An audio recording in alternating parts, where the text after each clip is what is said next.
That would have meant more paperwork for me, Mr. Gray. Miss Morgan is singing like the proverbial canary. Hyde's a real twisted son of a bitch. He has a serious grudge against your father and you. The fog surrounds me once more, and I'm dragged down. No! What do you mean you weren't talking? It's Grace. She sounds angry. I try to move my head, but I'm met with a resounding, listless silence from my body. What did you do? Mom. Christian, what did you do? I was so angry. It's almost a sob. No. Hey. The world dips and blurs, and I'm gone. I hear soft, garbled voices. You told me you'd cut all ties. Grace is talking, her voice admonishing. I know. Christian sounds resigned, but seeing her finally put it all in perspective for me, you know, with the child, for the first time I felt what we did. It was wrong. What she did, darling. Children will do that to you, make you look at the world in a different light. She finally got the message, and so did I. I hurt Anna. He whispers, we always hurt the ones we love, darling. You'll have to tell her you're sorry, and mean it, and give her time. She said she was leaving me. No! Did you believe her? At first, yes. Darling, you always believe the worst of everyone, including yourself. You always have. Anna loves you very much, and it's obvious you love her. She was mad at me. I'm sure she was. I'm pretty mad at you right now. I think you can only be truly mad at someone you really love. I thought about it, and she's shown me over and over how much she loves me, to the point of putting her own life in danger. Yes, she has, darling. Oh, Mom, why won't she wake up? His voice cracks. I nearly lost her. Christian, there are muffled sobs. No. Oh, the darkness closes in. No. It's taken 24 years for you to let me hold you like this. I know, Mom. I'm glad we talked. Me too, darling. I'm always here. I can't believe I'm going to be a grandmother. Grandma! Sweet oblivion beckons. His stubble softly scrapes the back of my hand as he squeezes my fingers. Oh, baby, please come back to me. I'm sorry. Sorry for everything. Just wake up. I miss you. I love you. I try. I want to see him, but my body disobeys me, and I fall asleep once more. I have a pressing need to pee. I open my eyes. I'm in the clean, sterile environment of a hospital room. It's dark except for a sidelight, and all is quiet. My head and my chest ache, but more than that, my bladder is bursting. I need to pee. I test my limbs. My right arm smarts, and I notice the IV attached to it on the inside of my elbow. I shut my eyes quickly. Turning my head, I'm pleased that it responds to my will. I open my eyes again. Christian is asleep, sitting beside me and leaning on my bed, with his head on his folded arms. I reach out, grateful once more that my body responds, and run my fingers through his soft hair. He startles awake, raising his head so suddenly that my hand falls weakly back onto the bed. Hi, I croak. Oh, Anna. His voice is choked and relieved. He grasps my hand, squeezing it tightly and holding it up against his rough, stubbled cheek. I need to use the bathroom, I whisper. He gapes and frowns at me for a moment. Okay. I struggle to sit up. Anna, stay still. I'll call a nurse. He quickly stands, alarmed, and reaches for a buzzer on the bedside. Please, I whisper. Why do I ache everywhere? I need to get up. Jeez, I feel so weak. Will you do as you're told for once? He snaps, exasperated. I really need to pee. I rasp. My throat and mouth are so dry. A nurse bustles into the room. She must be in her 50s, though her hair is jet black. She wears overlarge pearl earrings. Mrs. Gray, welcome back. I'll let Dr. Bartley know you're awake. She makes her way to my bedside. My name is Nora. Do you know where you are? Yes. Hospital. I need to pee. You have a catheter. What? Oh, this is gross. I glance anxiously at Christian, then back to the nurse. Please, I want to get up. Mrs. Gray? Please. Anna? Christian warns. I struggle to sit up once more. Let me remove your catheter. Mr. Gray, I am sure Mrs. Gray would like some privacy. She looks pointedly at Christian, dismissing him. I'm not going anywhere. He glares back at her. Christian, please, I whisper, reaching out and grasping his hand. Briefly, he squeezes my hand and gives me an exasperated look. Please, I beg. Fine, he snaps and runs his hand through his hair. You have 2 minutes, he hisses at the nurse, and he leans down and kisses my forehead before turning on his heel and leaving the room.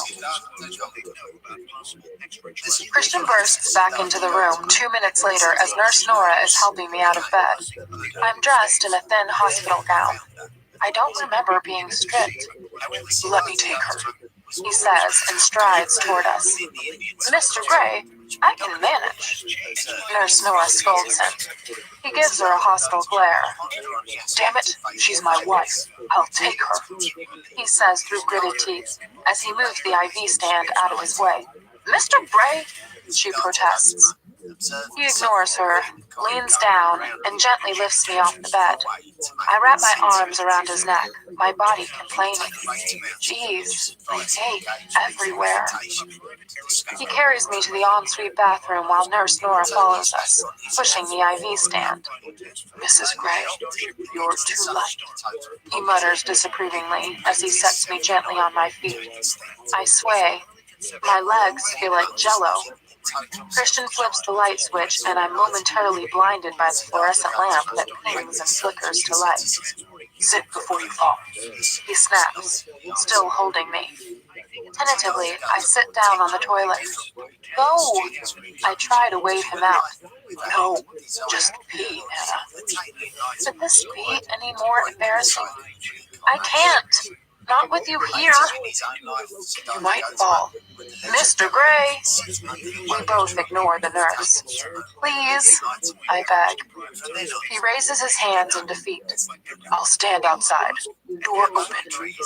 He takes a couple of paces back until he's standing just outside the door with the angry nurse. Turn around, please, I ask. Why do I feel so ridiculously shy with this man? He rolls his eyes but complies, and when his back is turned, I let go and savor the relief. I take stock of my injuries. My head hurts, my chest aches where Jack kicked me, and my side throbs where he pushed me to the ground. Plus, I'm thirsty and hungry. Jeez, really hungry. I finish up, thankful that I don't have to get up to wash my hands as the sink is close. I just don't have the strength to stand. I'm done, I call, drying my hands on the towel. Christian turns and comes back in, and before I know it, I'm in his arms again. I have missed these arms. He pauses and buries his nose in my hair. Oh, I've missed you, Mrs. Gray, he whispers, and with Nurse Nora fussing behind him, he lays me back on the bed and releases me. Reluctantly, I think. If you've quite finished, Mr. Gray, I'd like to check over Mrs. Gray now. Nurse Nora is mad. He stands back. She's all yours, he says in a more measured tone. She huffs at him and then turns her attention back to me. Exasperating, isn't he? How do you feel?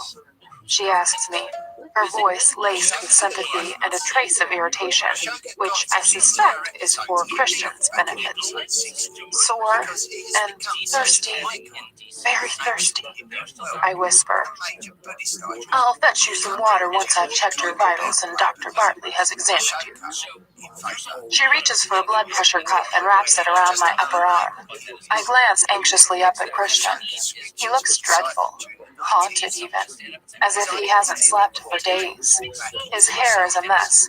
He hasn't shaved for a long time, and his shirt is badly wrinkled. I frown. How are you feeling?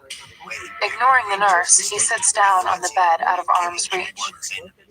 Confused, achy, hungry. Hungry? He blinks in surprise. I nod. What do you want to eat? Anything. Soup? Mr. Gray, you'll need the doctor's approval before Mrs. Gray can eat. He gazes at her impassively for a moment, then takes his BlackBerry out of his pants pocket and presses a number. Anna wants chicken soup. Good. Thank you. He hangs up. I glance at Nora, whose eyes narrow at Christian. Taylor? I ask quickly. Christian nods. Your blood pressure is normal, Mrs. Gray. I'll fetch the doctor. She removes the cuff and, without so much as another word, stalks out of the room, radiating disapproval. I think you made Nurse Nora mad.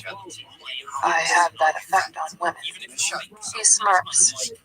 I laugh, then stop suddenly as pain radiates through my chest. Yes, you do. Oh, Anna, I love to hear you laugh. Nora returns with a pitcher of water. We both fall silent, gazing at each other as she pours out a glass and hands it to me. Small sips now, she warns. Yes, ma'am, I mutter, and take a welcome sip of cool water. Oh my, it tastes perfect. I take another, and Christian watches me intently. Mia? I ask. She's safe, thanks to you. They did have her? Yes. All the madness was for a reason. Relief spirals through my body. Thank God. Thank God. Thank God she's okay. I frown. How did they get her? Elizabeth Morgan. He says simply. No.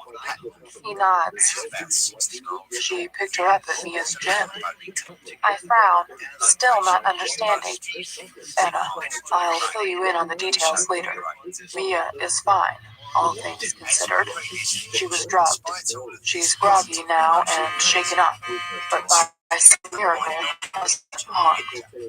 Christian's jaw clenches. What you did, he runs his hand through his hair, was incredibly brave and incredibly stupid. You could have been killed. His eyes blaze a bleak, chilling gray, and I know he's restraining his anger. I didn't know what else to do, I whisper. You could have told me, he says vehemently, twisting his hands in his lap. He said he'd kill her if I told anyone. I couldn't take that risk. Christian closes his eyes, dread etched in his face. I have died 1,000 deaths since Thursday. Thursday? What day is it? It's almost Saturday, he says, checking his watch.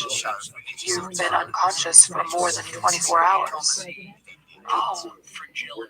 And Jack and Elizabeth? In police custody, although Hyde is here under guard. They had to remove the bullet you left in him. Christian says bitterly. I don't know where in the hospital he is. unfortunately, or I'd probably kill him myself. His face darkens. Oh shit. Jack? Here? That's for SIP, you fucking bitch. I pale. My empty stomach convulses. Tears prick my eyes, and a deep shudder runs through me. Hey. Christian scoots forward, his voice filled with concern. Taking the glass from my hand, he tenderly folds me into his arms.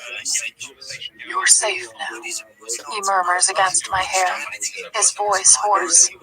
Christian, I'm so sorry. My tears start to fall. Hush. He strokes my hair, and I weep into his neck. When I said, I was never going to leave you.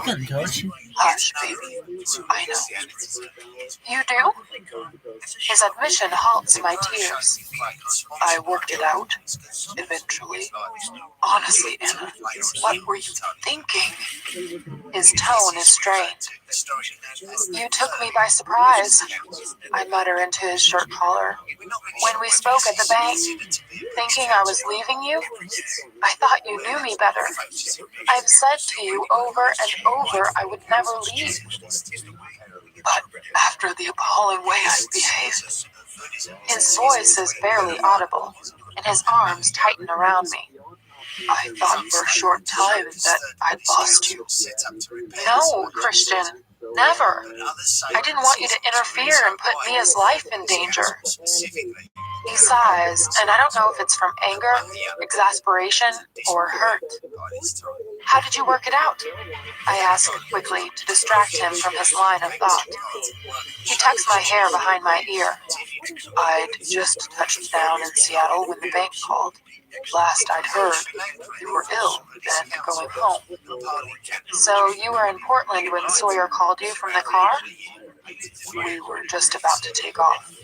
I was worried about you, he says softly. You were? He frowns.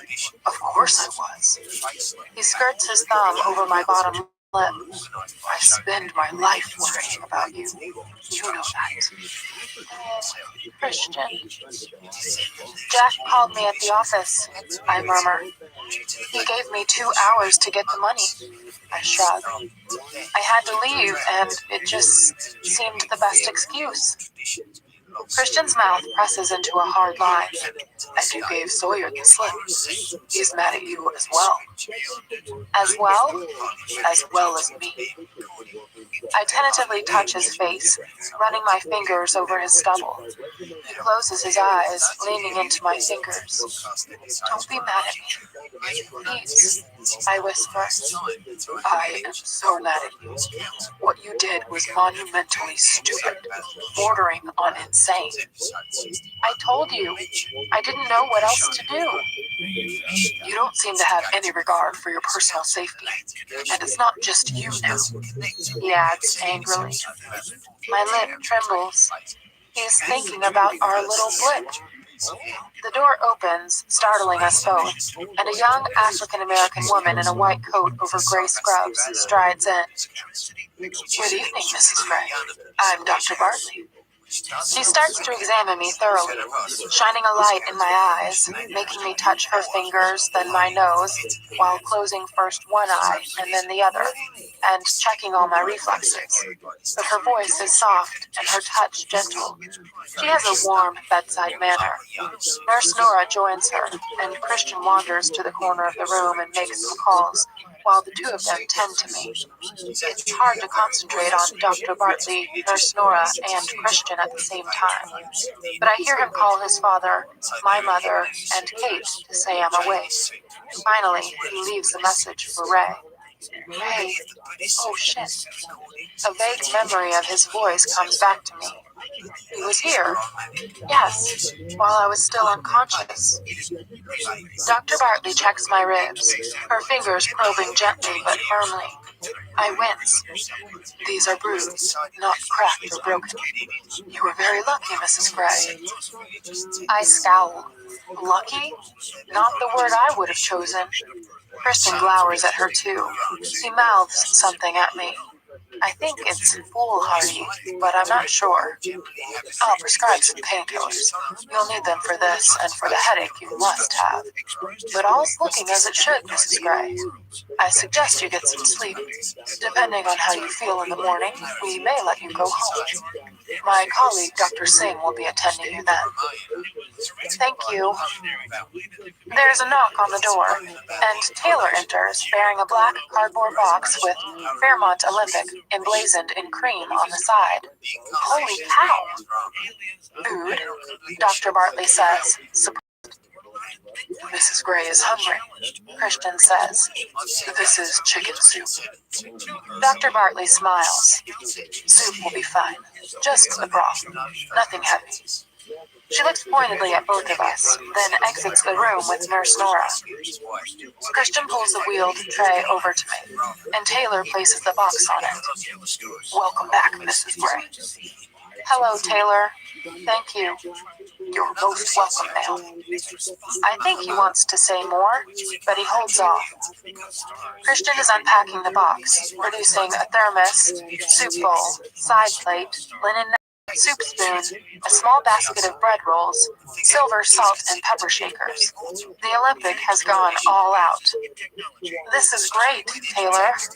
My stomach is rumbling. I am famished. Will that be all? He asks. Yes, thanks. Christian says, dismissing him. Taylor nods. Taylor, thank you. Anything else I can get you, Mrs. Gray? I glance at Christian. Just some clean clothes for Christian. Taylor smiles. Yes, ma'am. Christian glances down at his shirt, bemused. How long have you been wearing that shirt? I ask. Since Thursday morning. He gives me a crooked smile. Taylor exits. Taylor's real pissed at you too, Christian adds grumpily, unscrewing the lid of the thermos and pouring creamy chicken soup into the bowl. Taylor too? But I don't dwell on that as my chicken soup distracts me. It smells delicious, and steam curls invitingly from its surface. I take a taste, and it's everything it promised to be. Good? Christian asks, perching on the bed again. I nod enthusiastically and don't stop. My hunger is primal. I pause only to wipe my mouth with the linen napkins. Tell me what happened after you realized what was going on. Christian runs his hand through his hair and shakes his head. Oh, Hannah, it's good to see you eat. I'm hungry. Tell me. He frowns. Well, after the bank called and I thought my world had completely fallen apart. He can't hide the pain in his voice. I stop eating. Oh, shit. Don't stop eating or I'll stop talking. He whispers, his tone adamant as he glares at me. I continue with my soup. Okay. Man, tastes good. Christian's gaze softens, and after a beat, he resumes. Anyway, shortly after you and I had finished our conversation, Taylor informed me that Hyde had been granted bail. How? I don't know. I thought we'd managed to thwart any attempts at bail, but that gave me a moment to think about what you said, and I knew something was seriously wrong. It was never about the money, I snap suddenly, an unexpected surge of anger flaring in my belly. My voice rises. How could you even think that? It's never been about your fucking money. My head starts to pound, and I wince. Christian gapes at me for a split second, surprised by my vehemence. He narrows his eyes. Mind your language, he growls. Calm down and eat. I glare mutinously at him. Anna, he warns. That hurt me more than anything, Christian, I whisper. Almost as much as you seeing that woman. He inhales sharply, as if I've slapped him, and all of a sudden, he looks exhausted. Closing his eyes briefly, he shakes his head, resigned. I know, he sighs, and I'm sorry, more than you know. His eyes are luminous with contrition. Please, while your soup is still hot. His voice is soft and compelling, and I do as he asks. He breathes a sigh of relief. Go on, I whisper, between bites of the illicit fresh white bread roll. We didn't know Mia was missing. I thought maybe he was blackmailing you or something. I called you back, but you didn't answer. He scowls. I left you a message and then called Sawyer. Taylor started tracking your cell. I knew you were at the bank, so we headed straight there. I don't know how Sawyer found me. Was he tracking my cell too?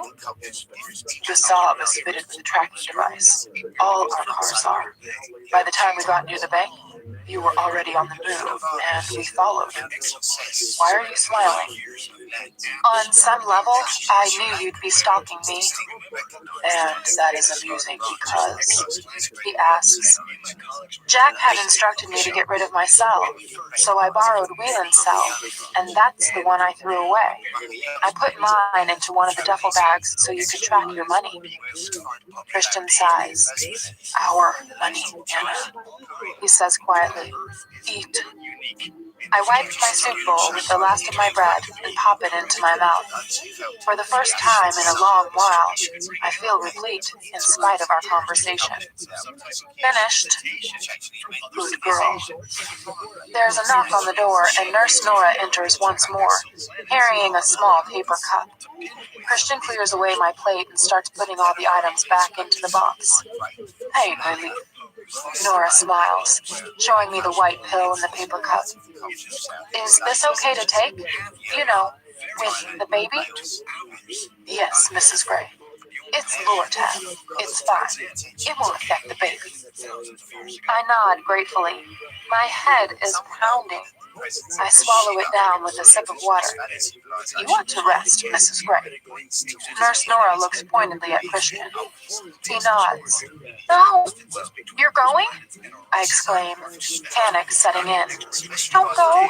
We've just started talking. Christian snorts.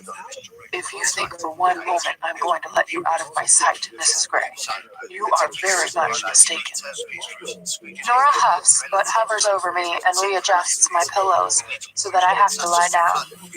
Good night, Mrs. Gray, she says, and with one last censorious glance at Christian, she leaves.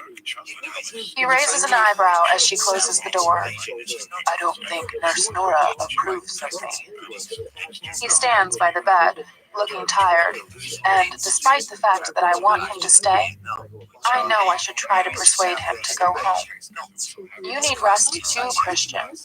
Go home. You look exhausted. I'm not leaving you. I'll doze in this armchair. I scowl at him, then shift onto my side. Sleep with me. He frowns. No, I can't. Why not? I don't want to hurt you. You won't hurt me. Please, Christian. You have an IV. Christian, please. He gazes at me, and I can tell he's tempted. Please. I lift up the blankets, inviting him into the bed. Bucket. He slips off his shoes and socks and gingerly climbs in bed beside me. Gently, he wraps his arm around me, and I lay my head on his chest. He kisses my hair. I don't think Nurse Nora will be very happy with this arrangement, he whispers conspiratorially. I giggle, then stop as pain lances through my chest. Don't make me laugh. It hurts. Oh, but I love that sound, he says a little sadly, his voice low. I'm sorry, baby. So sorry. He kisses my hair again and inhales deeply, and I don't know what he's apologizing for, making me laugh or the mess we're in. I rest my hand over his heart, and he gently places his hand on mine. We are both silent for a moment. Why did you go see that woman? Oh, Anna, he groans. You want to discuss that now? Can't we drop this? I regret it, okay? I need to know. I'll tell you tomorrow, he mutters, irritated. Oh, and Detective Clark wants to talk to you. Just routine. Now go to sleep. He kisses my hair. I sigh heavily. I need to know why. At least he says he regrets it. That's something, my subconscious agrees. She's in an agreeable mood today, it seems. Ugh, Detective Clark. I shudder at the thought of reliving Thursday's events for him. Do we know why Jack was doing all this? Christian murmurs. I'm soothed by the slow rise and fall of his chest, gently rocking my head, lulling me to sleep as his breathing slows. And while I drift, I try to make sense of the fragments of conversations I heard while I was on the edge of consciousness. But they slither through my mind, remaining steadfastly elusive, haunting me from the edges of my memory. Oh, it's frustrating and exhausting and... Nurse Nora's mouth is pursed and her arms folded in hostility. I put my finger to my lips. Please let him sleep, I whisper, squinting in the early morning light. This is your bed, not his, she hisses sternly. I slept better because he was here, I insist, rushing to my husband's defense. Besides, it's true. Christian stirs, and Nurse Nora and I freeze. He mumbles in his sleep. Don't touch me. No more. Only Anna. I frown. I have rarely heard Christian talk in his sleep.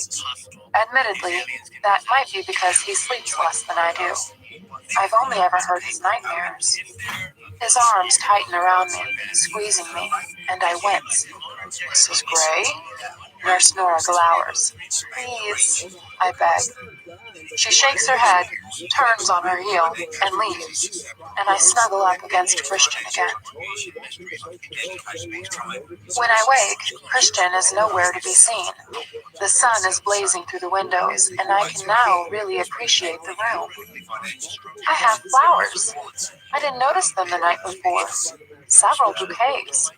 I wonder idly who they're from. A soft knock distracts me, and Carrick peeks around the door. He beams when he sees that I'm awake. May I come in? He asks. Of course. He strides into the room and over to me, his soft, gentle blue eyes assessing me shrewdly. He's wearing a dark suit. He must be working. He surprises me by leaning down and kissing my forehead. May I sit? I nod, and he perches on the edge of the bed and takes my hand.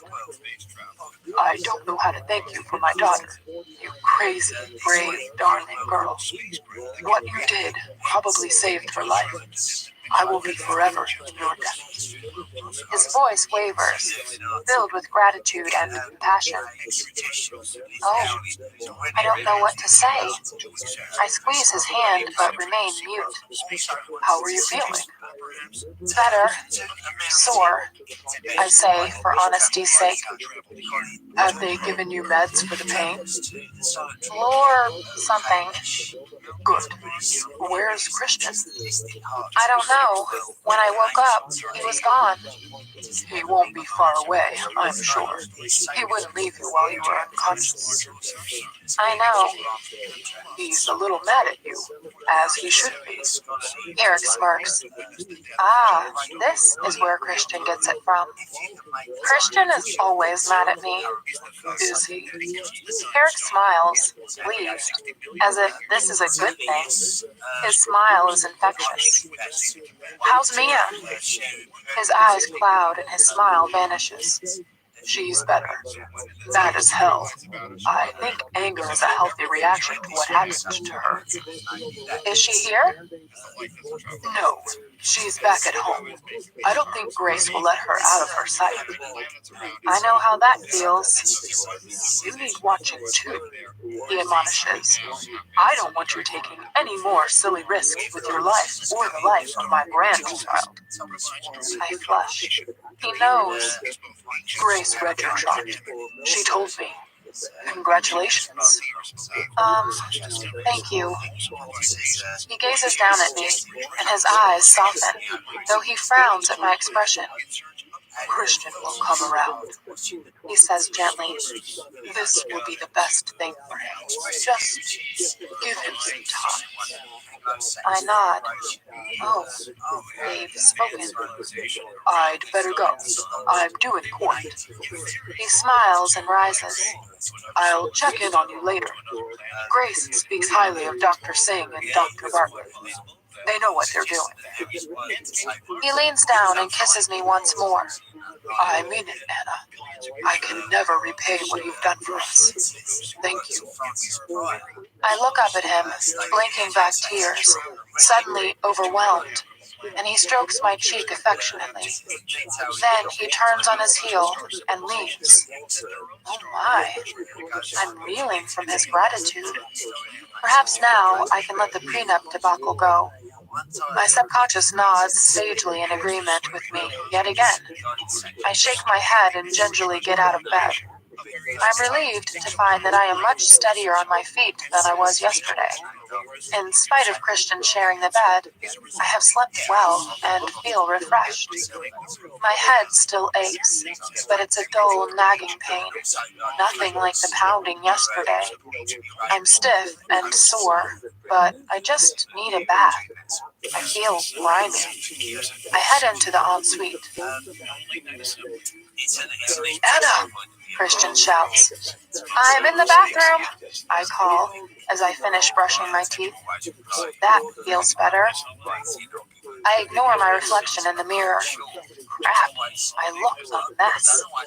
When I open the door, Christian is by the bed, holding a tray of food. He's transformed. Dressed entirely in black, he's shaved, showered, and looks well rested. Good morning, Mrs. Gray, he says brightly. I have your breakfast. He looks so boyish and much happier. Wow. I smile broadly as I climb back into bed. He pulls over the tray on wheels and lifts the cover to reveal my breakfast. Oatmeal with dried fruits, pancakes with maple syrup, bacon, orange juice, and Twining's English breakfast tea. My mouth waters. I'm so hungry.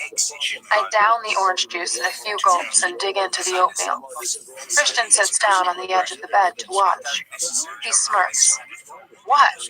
I ask with my mouth full. I like to watch you eat, he says. But I don't think that's what he's smirking about. How are you feeling? Better, I mutter between mouthfuls. I've never seen you eat like this. I glance up at him and my heart sinks. We have to address the very tiny elephant in the room. It's because I'm pregnant, Christian. He snorts and his mouth twists into an ironic smile. If I knew getting you knocked up was going to make you eat, I might have done it earlier. Christian Grey, I gasp and set the oatmeal down. Don't stop eating, he warns. Christian, we need to talk about this. He stills. What's there to say? We're going to be parents. He shrugs, desperately trying to look nonchalant, but all I can see is his fear. Pushing the tray aside, I crawl down the bed to him and take his hands in mine. You're scared, I whisper. I get it. He gazes at me, impassive, his eyes wide and all his earlier boyishness stripped away. I am too. That's normal. I whisper. What kind of father could I possibly be? His voice is hoarse, barely audible. Oh, Christian. I stifle a sob. One that tries his best? That's all any of us can do. Anna, I don't know if I can. Of course you can. You're loving, you're fun, you're strong. You'll set boundaries. Our child will want for nothing. He's frozen, staring at me, doubt etched on his beautiful face. Yes, it would have been ideal to have waited, to have longer, just the two of us. But we'll be three of us, and we'll all grow up together. We'll be a family, our own family, and your child will love you unconditionally, like I do. Tears spring to my eyes. Oh, Anna, Christian whispers, his voice anguished and pained. I thought I'd lost you. Then I thought I'd lost you again. Seeing you lying on the ground, pale and cold and unconscious. It was all my worst fears realized. And now, here you are, brave and strong, giving me hope, loving me after all that I've done. Yes, I do love you, Christian, desperately. I always will. Gently taking my head between his hands, he wipes my tears away with his thumbs. He gazes into my eyes, gray to blue, and all I see is his fear and wonder and love. I love you too, he breathes, and he kisses me sweetly, tenderly, like a man who adores his wife. I'll try to be a good father, he whispers against my lips. You'll try, and you'll succeed.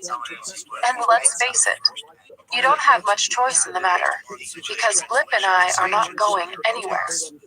Blip? Blip. He raises his eyebrows. I had the name Junior in my head. Junior it is then, but I like Blip. He smiles his shy smile and kisses me once more. Chapter 24. Much as I'd like to kiss you all day, your breakfast is getting cold. Christian murmurs against my lips. He gazes down at me, now amused, except his eyes are darker, sensual. Holy cow, he's switched again. My Mr. Mercurial. Eat, he orders, his voice soft. I swallow, a reaction to his smoldering look, and crawl back into bed, avoiding snagging my IV line. He pushes the tray in front of me. The oatmeal is cold, but the pancakes under the cover are fine. In fact, they're mouth-watering. You know, I mutter between mouthfuls, Blip might be a girl. Christian runs his hand through his hair. 2 women, eh? Alarm flashes across his face, and his dark look vanishes. So crap. Do you have a preference? Preference? Boy or girl? He frowns. Healthy will do, he says quietly, clearly disconcerted by the question. Eat, he snaps, and I know he's trying to avoid the subject. I'm eating. Jeez, keep your hair on, Gray. I watch him carefully. The corners of his eyes are crinkled with worry. He said he'll try, but I know he's still freaked out by the baby. Oh, Christian, so am I. He sits down on the armchair beside me, picking up the Seattle Times. You made the papers again, Mrs. Gray. His tone is bitter. Again? The hacks are just rehashing yesterday's story, but it seems factually accurate. You want to read it? I shake my head. Read it to me. I'm eating. It's a report on Jack and Elizabeth, depicting them as a modern-day Bonnie and Clyde. It briefly covers Mia's kidnapping, my involvement in Mia's rescue, and the fact that both Jack and I are in the same hospital. How does the press get all this information? I must ask Kate. When Christian finishes, I say, please read something else. I like listening to you. He obliges and reads me a report about a booming bagel business and the fact that Boeing has had to cancel the launch of some plane. Christian frowns as he reads, but listening to his soothing voice as I eat, secure in the knowledge that I am fine, Mia is safe, and my little blip is safe, I feel a precious moment of peace, despite all that has happened over the last few days. I understand that Christian is scared about the baby, but I don't understand the depth of his fear. I resolve to talk to him some more about this, see if I can put his mind at ease. What puzzles me is that he hasn't lacked for positive role models as parents. Both Grace and Carrick are exemplary parents, or so they seem. Maybe it was the bitch troll's interference that damaged him so badly. I'd like to think so, but in truth, I think it goes back to his birth mom, though I'm sure Mrs. Robinson didn't help. I halt my thoughts as I nearly recall a whispered conversation. Man, it hovers on the edge of my memory from when I was unconscious. Christian talking with Grace. It melts away into the shadows of my mind. Oh, it's so frustrating. I wonder if Christian will ever volunteer the reason he went to see her, or if I'll have to push him. I'm about to ask when there's a knock on the door. Detective Clark makes an apologetic entry into the room. He's right to be apologetic. My heart sinks when I see him. Mr. Gray, Mrs. Gray, am I interrupting? Yes, snaps Christian. Clark ignores him. Glad to see you're awake, Mrs. Gray. I need to ask you a few questions about Thursday Mumble, but I do not want to relive Thursday's events. My wife should be resting. Christian bristles. I'll be brief, Mr. Gray. And it means I'll be out of your hair sooner rather than later. Christian stands and offers Clark his chair, then sits down beside me on the bed, takes my hand, and squeezes it reassuringly. Half an hour later, Clark is done. I've learned nothing new, but I've recounted the events of Thursday to him in a halting, quiet voice, watching Christian go pale and grimace at some parts. I wish you'd aimed higher, Christian mutters. Might have done womankind a service if Mrs. Gray had. Clark agrees. What? Thank you, Mrs. Gray. That's all for now. You won't let him out again, will you? I don't think he'll make bail this time, ma'am. Do we know who posted his bail? Christian asks. No, sir. It was confidential. Christian frowns, but I think he has his suspicions. Clark rises to leave, just as Dr. Singh and two interns enter the room. After a thorough examination, Dr. Singh declares me fit to go home. Christian sags with relief. Mrs. Gray, you will have to watch for worsening headaches and blurry vision. If that occurs, you must return to the hospital immediately. I nod, trying to contain my delight at going home. As Dr. Singh leaves, Christian asks her for a quick word in the corridor. He keeps the door ajar as he asks her a question. She smiles. Yes, Mr. Gray. That's fine. He grins and returns to the room a happier man. What was all that about? Sex, he says, flashing a wicked grin. Oh, I blush. And? You're good to go. He smirks. Oh, Christian. I have a headache. I smirk right back. I know. You'll be off limits for a while. I was just checking. Off limits? I frown at the momentary stab of disappointment I feel. I'm not sure I want to be off limits. Nurse Nora joins us to remove my IV. She glares at Christian. I think she's one of the few women I've met who is oblivious to his charms. I thank her when she leaves with my IV stand. Shall I take you home? Christian asks. I'd like to see Ray first. Sure. Does he know about the baby? I thought you'd want to be the one to tell him. I haven't told your mom. Thank you, I smile, grateful that he hasn't stolen my thunder. My mom knows. Christian adds, she saw your chart. I told my dad, but no one else. Mom said couples normally wait for 12 weeks or so, to be sure. He shrugs. I'm not sure I'm ready to tell Ray. I should warn you, he's mad as hell. Said I should spank you. What? Christian laughs at my appalled expression. I told him I'd be only too willing to oblige. You didn't, I gasped, though an echo of a whispered conversation tantalizes my memory. Yes, Ray was here while I was unconscious. He winks at me. Here, Taylor brought you some clean clothes. I'll help you dress. As Christian predicted, Ray is furious. I don't ever remember him being this mad. Christian has wisely decided to leave us alone. For such a taciturn man, Ray fills his hospital room with his invective, berating me for my irresponsible behavior. I am 12 years old again. Oh, Dad, please calm down. Your blood pressure is not up to this.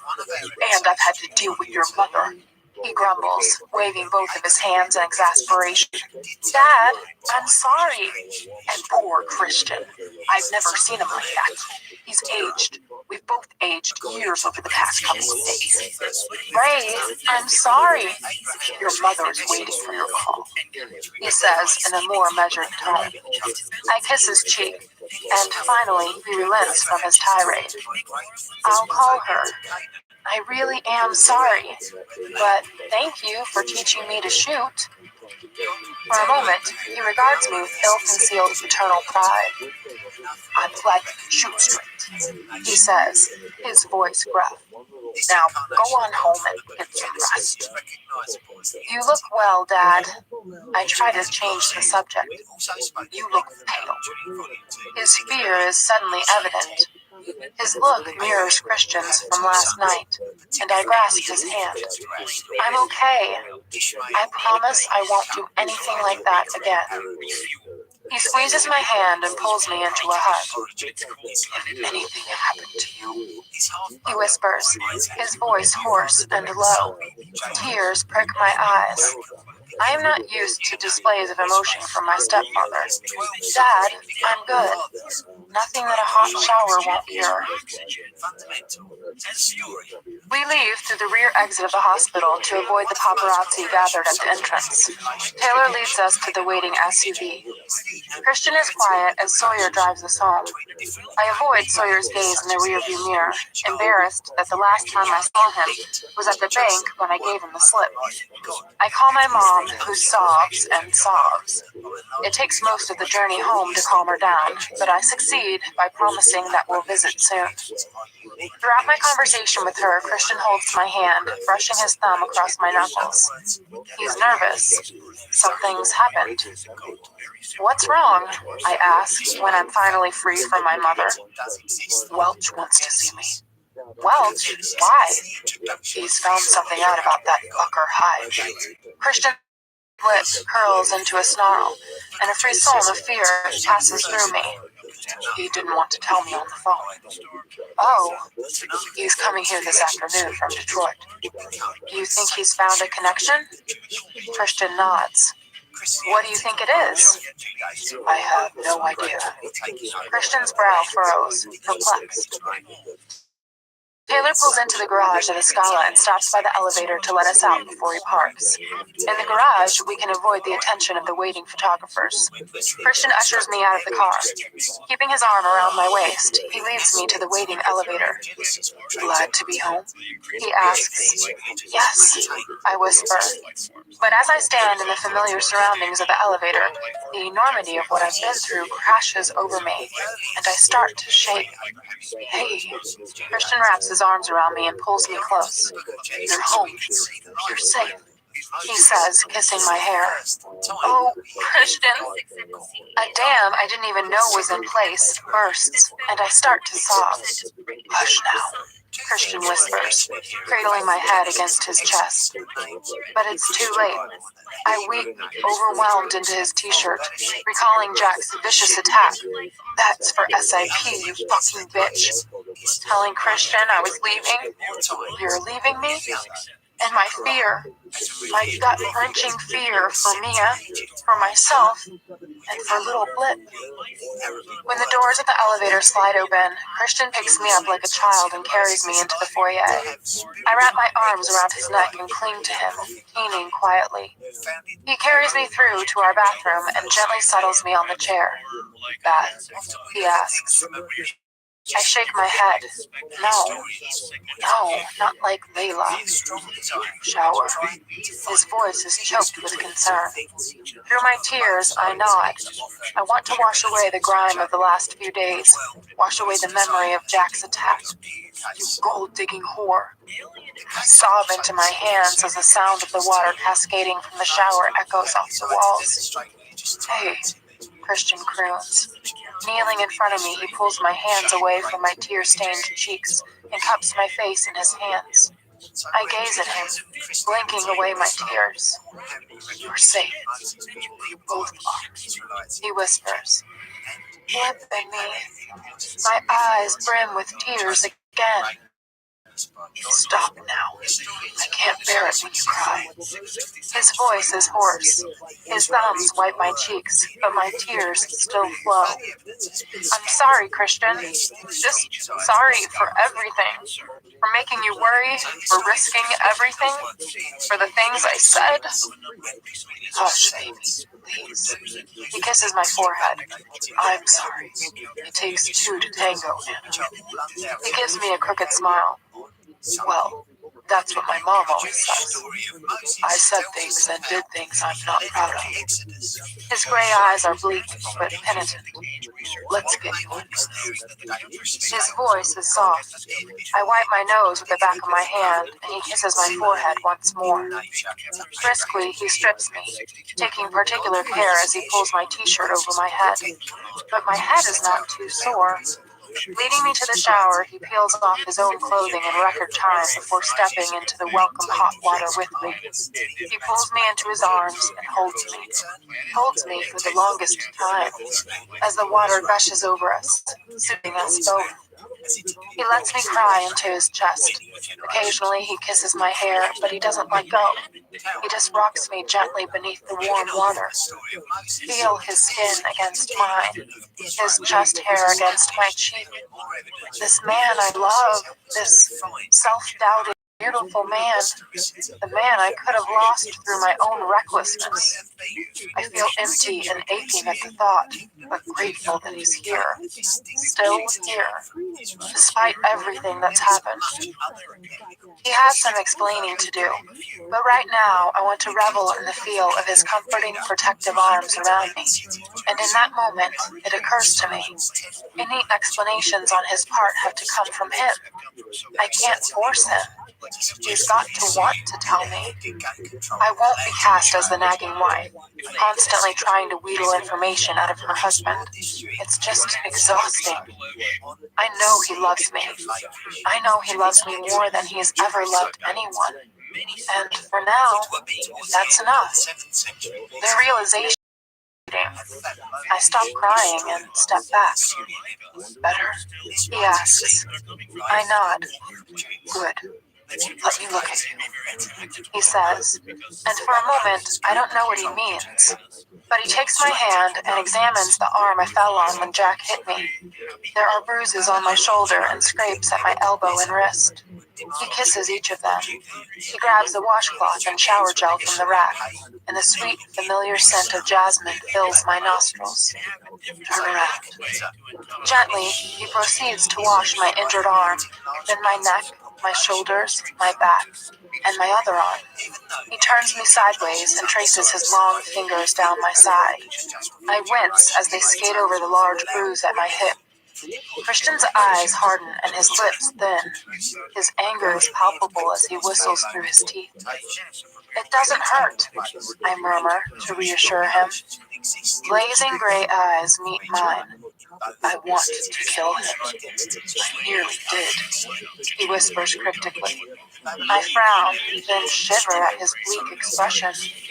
He squirts more shower gel on the washcloth, and with tender, aching gentleness, he washes my side and my behind.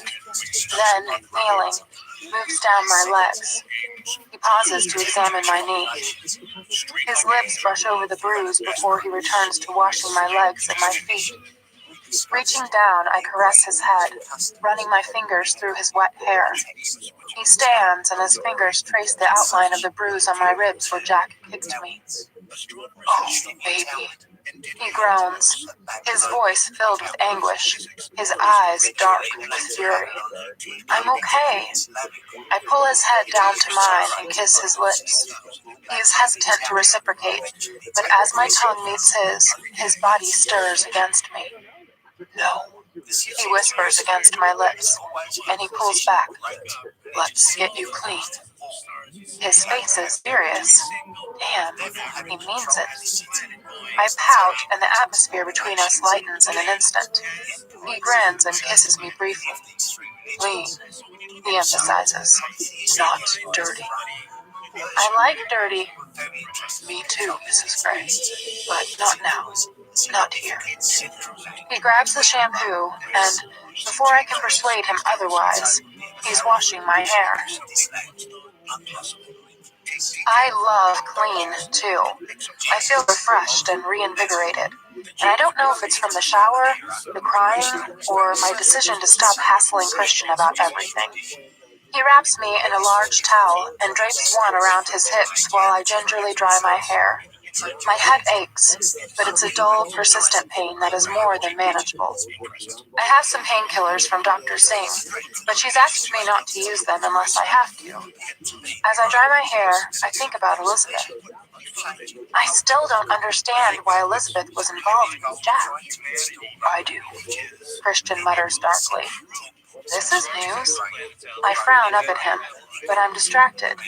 He's drying his hair with a towel, his chest and shoulders still wet with beads of water that glint beneath the halogens. He pauses and smirks. Enjoying the view? How do you know? I ask, trying to ignore that I've been caught staring at my own husband. That you're enjoying the view? He teases. No, I scold. About Elizabeth. Detective Clark hinted at it.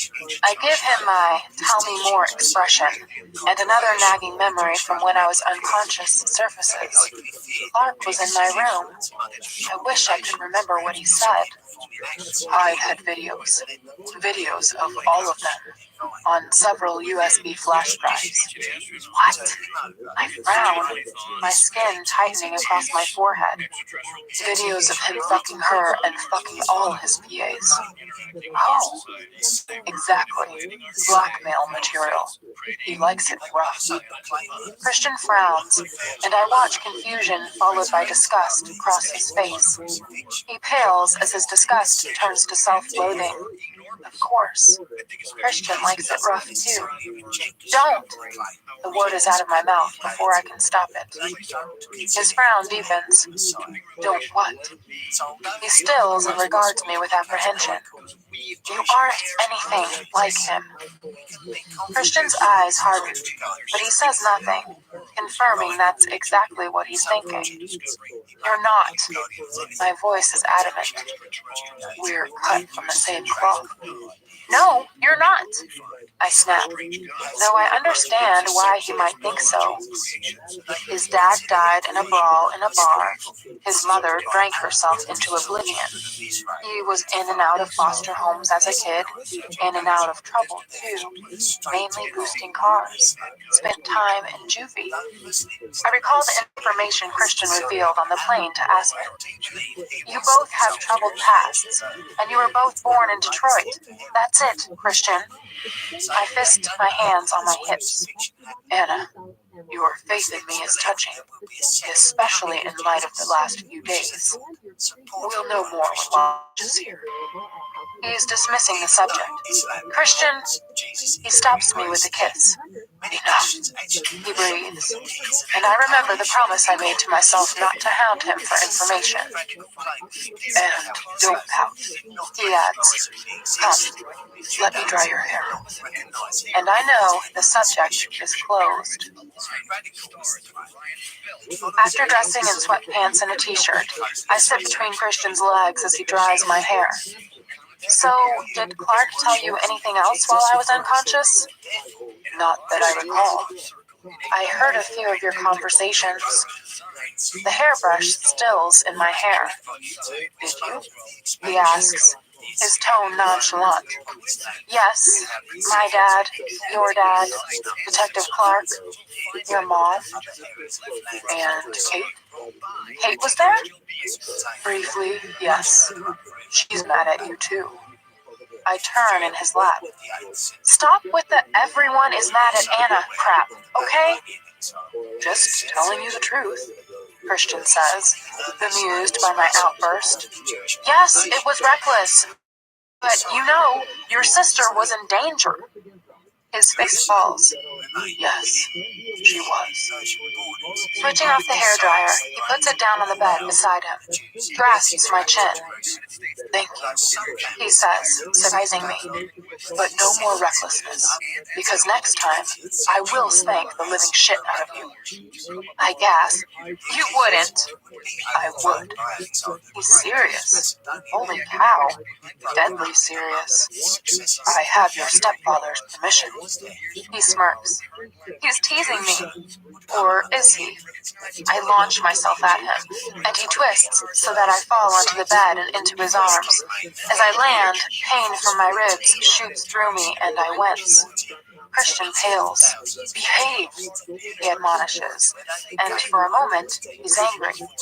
Sorry, I mumble, caressing his cheek. He nuzzles my hand and kisses it gently. Honestly, Anna, you really have no regard for your own safety. He tugs up the hem of my t-shirt, then rests his fingers on my belly. I stop breathing. It's not just you, he whispers, trailing his fingertips along the waistband of my sweats, caressing my skin.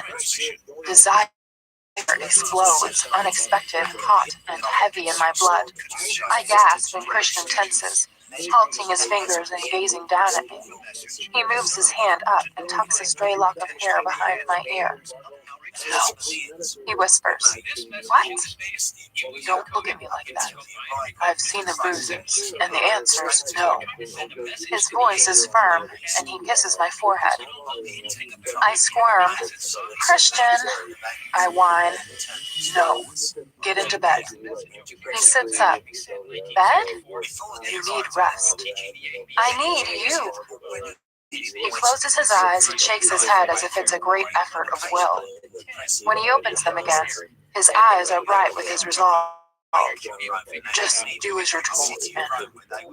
I am tempted to take off all my clothes, but then I remember the bruises, and I know I won't win that way. Reluctantly, I nod. Okay. I deliberately give him an exaggerated pout. He grins, amused. I'll bring you some lunch. You're going to cook? I nearly expire. He has the grace to laugh. I'm going to heat something up. Mrs. Jones has been busy. Christian, I'll do it. I'm fine. Geez, I want sex. I can certainly cook. I sit up awkwardly, trying to hide the flinch caused by my smarting ribs. Bed. Christian's eyes flash, and he points to the pillow. Join me, I murmur, wishing I were wearing something a little more alluring than sweatpants and a t-shirt. Anna, get in bed, now. I scowl, stand up, and let my pants drop unceremoniously to the floor, glaring at him the whole time. His mouth twitches with humor as he pulls the duvet back. You heard Dr. Singh. She said rest. His voice is gentler. I slip into bed and fold my arms in frustration. Stay, he says, clearly enjoying himself. My scowl deepens. Mrs. Jones's chicken stew is, without doubt, one of my favorite dishes. Christian eats with me, sitting cross-legged in the middle of the bed. It was very well heated. I smirk and he grins. I'm replete and sleepy. Was this his plan? You look tired. He picks up my tray. I am good. Sleep. He kisses me. I have some work I need to do. I'll do it in here if that's okay with you. I nod, fighting a losing battle with my eyelids. I had no idea chicken stew could be so exhausting. It's dusk when I wake. Pale pink light floods the room. Christian is sitting in the armchair, watching me, gray eyes luminous in the ambient light. He's clutching some papers. His face is ashen. Holy cow! What's wrong? I ask immediately, sitting up and ignoring my protesting ribs. Welch has just left. Oh, shit. And? I lived with the fucker, he whispers. Lived? With Jack? He nods, his eyes wide. You're related? No. Good God, no. I shuffle over and pull the duvet back, inviting him into bed beside me, and to my surprise, he doesn't hesitate. He kicks off his shoes and slides in alongside me. Wrapping one arm around me, he curls up, resting his head in my lap. I'm stunned. What's this? I don't understand, I murmur, running my fingers through his hair and gazing down at him. Christian closes his eyes and furrows his brow as if he's straining to remember. After I bound with a crack whore, before I went to live with Carrick and Grace, I was in the care of Mission Estate. I lived in a foster home, but I can't remember anything about that time. My mind reels. A foster home? This is news to both of us. For how long? I whisper. 2 months or so. I have no recollection. Have you spoken to your mom and dad about it? No. Perhaps you should. Maybe they could fill in the blanks. He hugs me tightly. Here. He hands me the papers, which turn out to be 2 photographs. I reach over and switch on the bedside light so I can examine them in detail. The first photo is of a shabby house with a yellow front door and a large gabled window in the roof. It has a porch and a small front yard. It's an unremarkable house. The second photo is of a family. At first glance, an ordinary blue-collar family. A man and his wife, I think, and their children. The adults are both dressed in dowdy, overwashed blue t-shirts. They must be in their 40s. The woman has scraped back blonde hair, and the man a severe buzz cut. But they are both smiling warmly at the camera. The man has his hand draped over the shoulders of a sullen teenage girl. I gaze at each of the children. 2 boys, identical twins, about 12, both with sandy blonde hair, grinning broadly at the camera. There's another boy who's smaller with reddish blonde hair, scowling, and hiding behind him, a copper-haired, gray-eyed little boy, wide-eyed and scared, dressed in mismatched clothes and clutching a child's dirty blanket. This is you, I whisper, my heart lurching into my throat. I know Christian was 4 when his mother died, but this child looks much younger. He must have been severely malnourished. I stifle a sob as tears spring to my eyes. Oh, my sweet. Christian nods.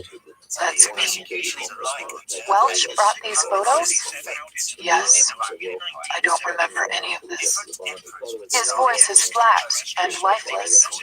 Remember being with foster parents? Why should you? Christian, it was a long time ago. Is this what's worrying you? I remember other things, from before and after, when I met my mom and dad. This, it's like there's a huge chasm. My heart twists and understanding dawns. My darling control freak likes everything in its place, and now he's learned he's missing part of the jigsaw. Is Jack in this picture? Yes, he's the older. Christian's eyes are still screwed shut, and he's clinging to me as if I'm a life raft. I run my fingers through his hair while I gaze at the older boy, who is glaring, defiant and arrogant, at the camera. I can see it's Jack, but he's just a kid, a sad 8 or 9-year-old hiding his fear behind his hostility. A thought recurs to me. When Jack called to tell me he had Mia, he said if things had been different, it could have been him. Christian closes his eyes and shudders. That fucker. You think he did all this because the Greys adopted you instead of him? Who knows? Christian's tone is bitter. I don't give a fuck about him. Perhaps he knew we were seeing each other when I went to that job interview. Perhaps he planned to seduce me all along. Bile rises in my throat. I don't think so. Christian mutters, his eyes now open. The searches he did on my family didn't start until a week or so after you began your job at SIP. Barney knows the exact dates. And Anna, he fucked all his assistants and taped them. Christian closes his eyes and tightens his grip on me once more. Suppressing the tremor that runs through me, I try to recall my various conversations with Jack when I first started at SIP. I knew deep down he was bad news, yet I ignored all my instincts. Christian's right. I have no regard for my own safety. I remember the fight we had about me going to New York with Jack. Jeez, I could have ended up on some sordid sex tape. The thought is nauseating. And in that moment, I recall the photographs Christian kept of his submissives. Oh shit, we're cut in the same cloth. No, Christian, you're not. You're nothing like him. He's still curled around me like a small boy. Christian, I think you should talk to your mom and dad. I am reluctant to move him, so I shift and slide back into the bed until we are eye to eye. A bewildered gray gaze meets mine, reminding me of the child in the photograph. Let me call them, I whisper. He shakes his head. Please, I beg. Christian stares at me, pain and self-doubt reflected in his eyes as he considers my request. Oh, Christian, please. I'll call them, he whispers. Good. We can go see them together, or you can go, whichever you prefer. No, they can come here. Why? I don't want you going anywhere. Christian, I'm up for a car journey. No. His voice is firm, but he gives me an ironic smile. Anyway, it's Saturday night. They're probably at some function. Call them. This news has obviously upset you. They might be able to shed some light. I glance at the radio alarm. It's almost 7 in the evening. He regards me impassively for a moment. Okay, he says, as if I've issued him a challenge. Sitting up, he picks up the bedside phone. I wrap my arm around him and rest my head on his chest as he makes the call. Dad? I register his surprise that Carrick has answered the phone. Anna's good. We're home. Welch has just left. He fit out the connection. Foster home in Detroit. I don't remember any of that. Christian's voice is almost inaudible as he mutters the last sentence. My heart constricts once more. I hug him and he squeezes my shoulder. Yeah, you will? Great. He hangs up. They're on their way. He sounds surprised, and I realize that he's probably never asked them for help. Good. I should get dressed. Christian's arm tightens around me. Don't go. Okay. I snuggle into his side again. stunned by the fact that he's just told me a great deal about himself, entirely voluntarily. As we stand at the threshold of the great room, Grace wraps me gently in her arms. Anna, darling Anna, she whispers, saving 2 of my children. How can I ever thank you?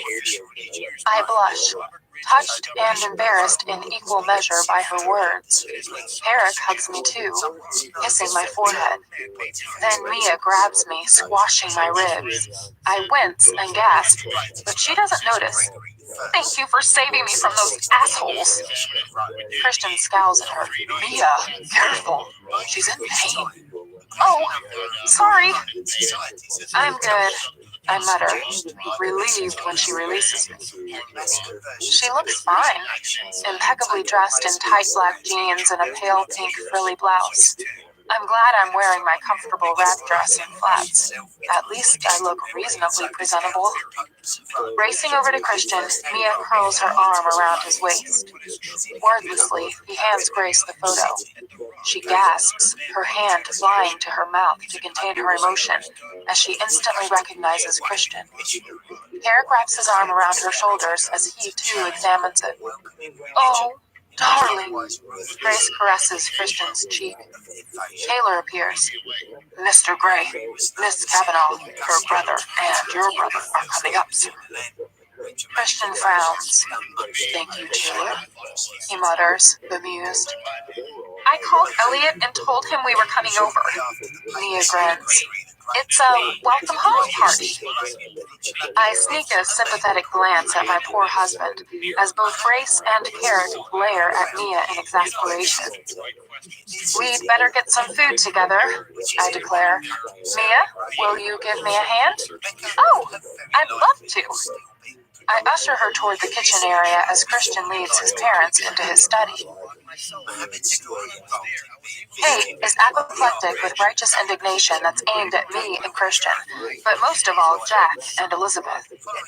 What were you thinking, Anna? She shouts as she confronts me in the kitchen, causing all eyes in the room to turn and stare. Kate, please. I've had the same lecture from everyone. I snap back.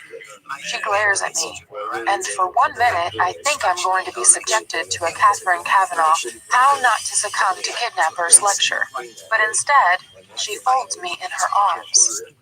Geez, sometimes you don't have the brains you were born with, Steele, she whispers. As she kisses my cheek, there are tears in her eyes. Kate, I've been so worried about you. Don't cry. You'll set me off. She stands back and wipes her eyes, embarrassed, then takes a deep breath and composes herself. On a more positive note, we've set a date for our wedding. We thought next May, and, of course, I want you to be my matron of honor. Oh, Kate! Wow! Congratulations! Crap! Little blip! Junior! What is it? She asks, misinterpreting my alarm. I'm just so happy for you. Some good news for a change. I wrap my arms around her and pull her into a hug. Shit. When is Blip due? Mentally, I calculate my due date. Dr. Green said I was 4 or 5 weeks, so sometime in May? Shit. Elliot hands me a glass of champagne. Oh, shit. Christian emerges from his study, looking ashen, and follows his parents into the great room. His eyes widen when he sees the glass in my hand. He greets her coolly. Christian? She is equally cool. I sigh. Your meds, Mrs. Gray. He eyes the glass in my hand.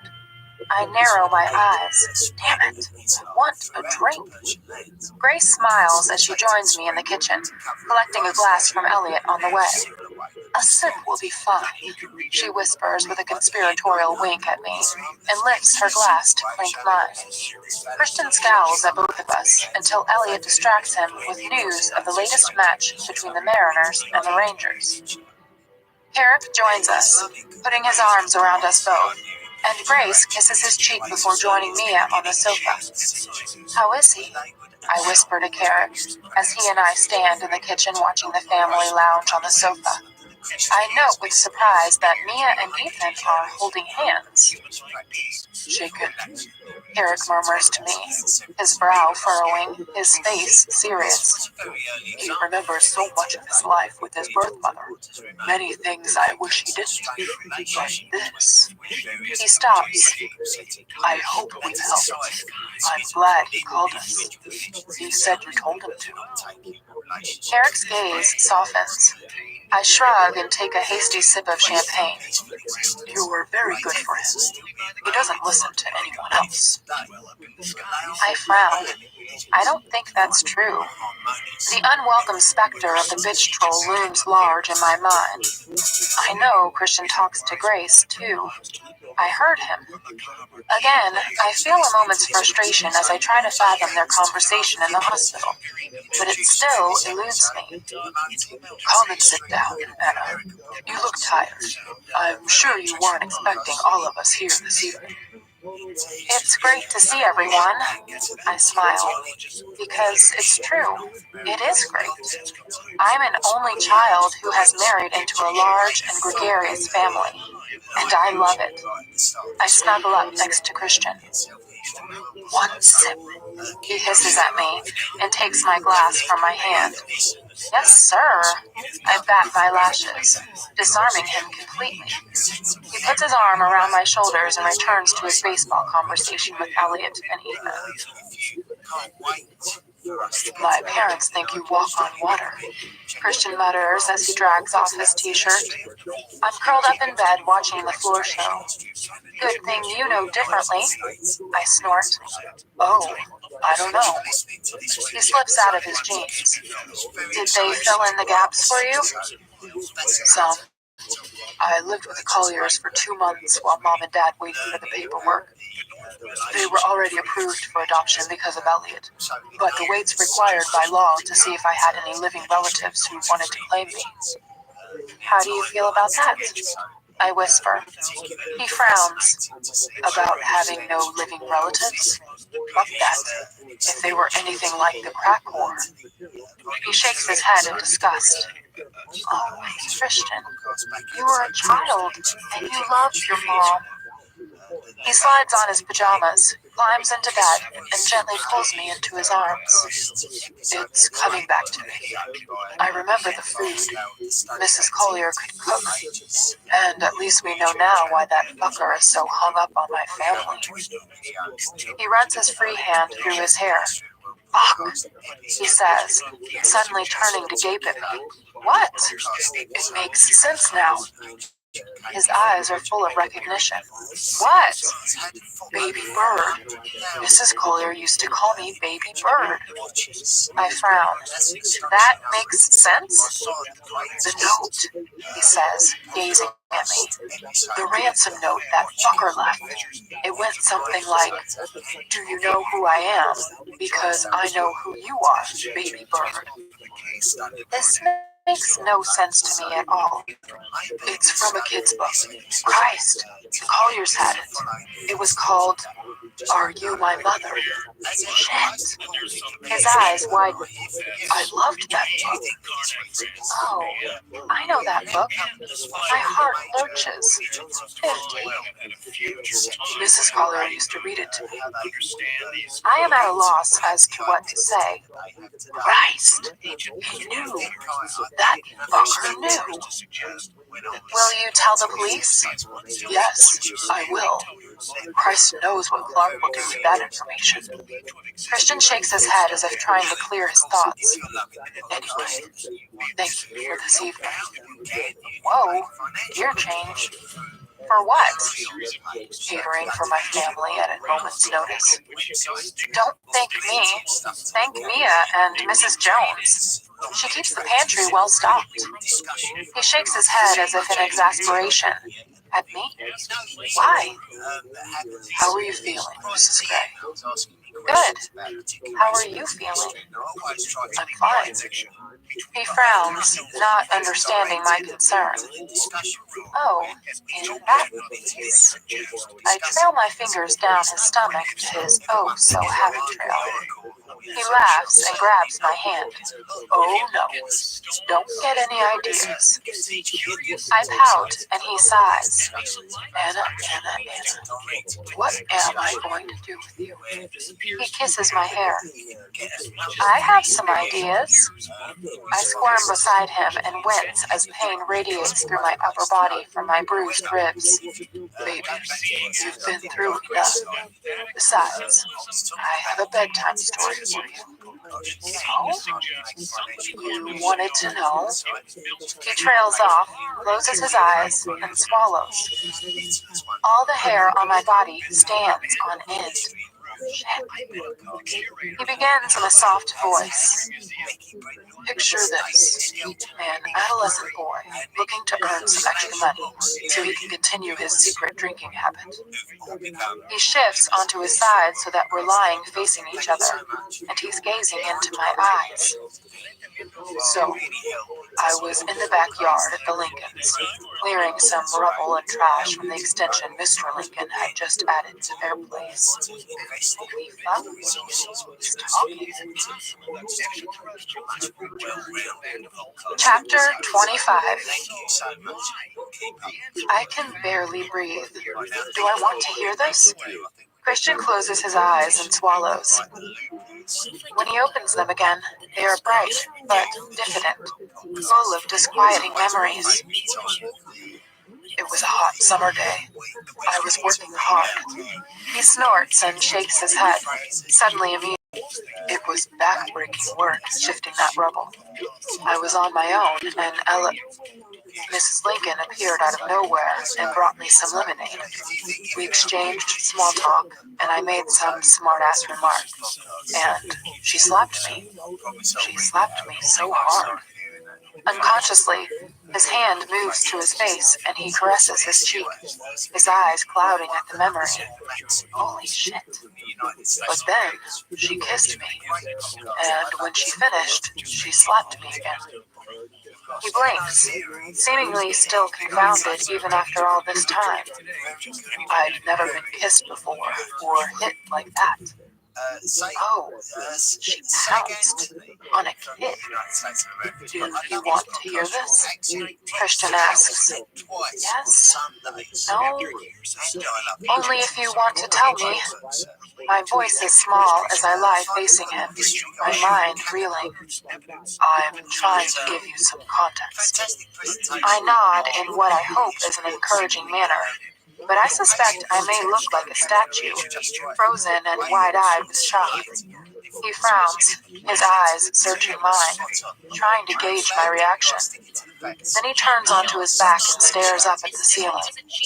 Well, naturally, I was confused and angry and horny as hell. I mean, a hot older woman comes on to you like that. He shakes his head as if he still can't believe it. Hot? I feel queasy.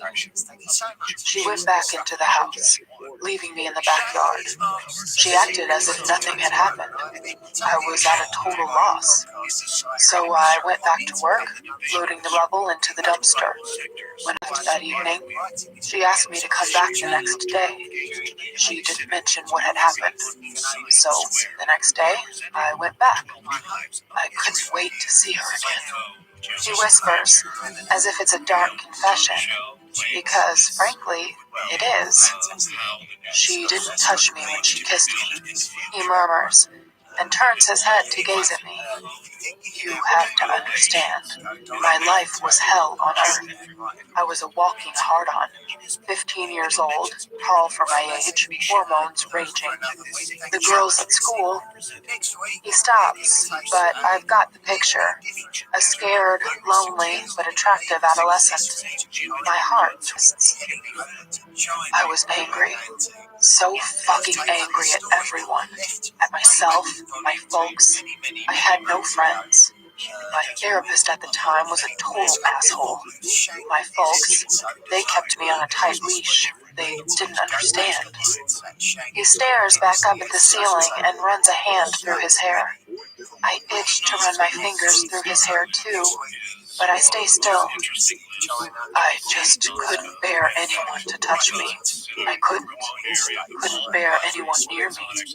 I used to fight. Fuck did I fight. I got into some god-awful brawls. I was expelled from a couple of schools. But it was a way to tolerate some kind of physical contact. He stops again. Well, you get the idea. And when she kissed me, she only grabbed my face. She didn't touch me. His voice is barely audible. She must have known. Perhaps Grace had told her. Oh, my poor 50. I have to fold my hands beneath my pillow and rest my head on it in order to resist the urge to hold him. Well, the next day, I went back to the house, not knowing what to expect. And I'll spare you the gory details, but there was more of the same. And that's how our relationship started. Oh, fuck, this is painful to hear. He shifts again onto his side so he's facing me. And you know something, Anna? My world came into focus, sharp and clear. Everything. It was exactly what I needed. She was a breath of fresh air, making the decisions, taking all that shit away from me, letting me breathe. Holy shit. And even when it was over, my world stayed in focus because of her. And it stayed that way until I met you. What the hell am I supposed to say to that?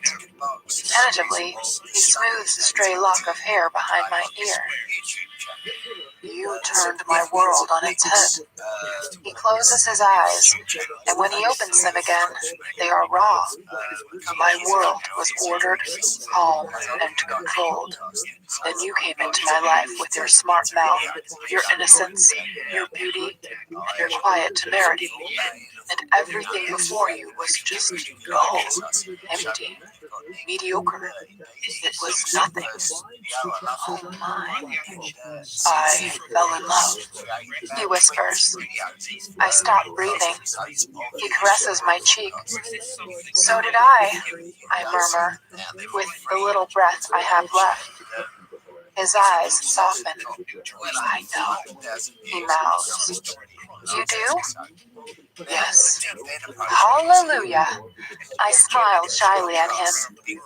Finally, I whisper. He nods, and it's put everything into perspective for me. When I was younger, Elena was the center of my world. There was nothing I wouldn't do for her. And she did a lot for me. She stopped my drinking, made me work hard at school. You know, she gave me a coping mechanism I hadn't had before, allowed me to experience things that I never thought I could. Touch, I whisper. He nods, after a fashion. I frown, wondering what he means. He hesitates at my reaction. Help me, I will him.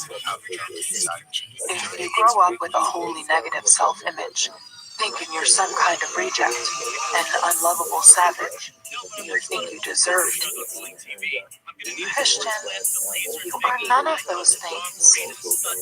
He pauses and runs his hand through his hair. Anna, it's much easier to wear your pain on the outside. Again, it's a confession. Oh, she channeled my anger. His mouth presses together in oblique lines, mostly inward. I realize that now. Dr. Flynn's been on and on about this for some time. It was only recently that I saw our relationship for what it was. You know, on my birthday. I shudder as the unwelcome memory of Elena and Christian verbally eviscerating each other at Christian's birthday party surfaces unwelcome in my mind. For her, that side of our relationship was about sex and control, and a lonely woman finding some kind of comfort with her boredom. But you like control, I whisper. Yes. I do. I always will, Anna. It's who I am. I surrendered it for a brief while. Let someone make all my decisions for me. I couldn't do it myself. I wasn't in a fit state. But through my submission to her, I found myself and found the strength to take charge of my life, take control, and make my own decisions. Become a dom? Yes.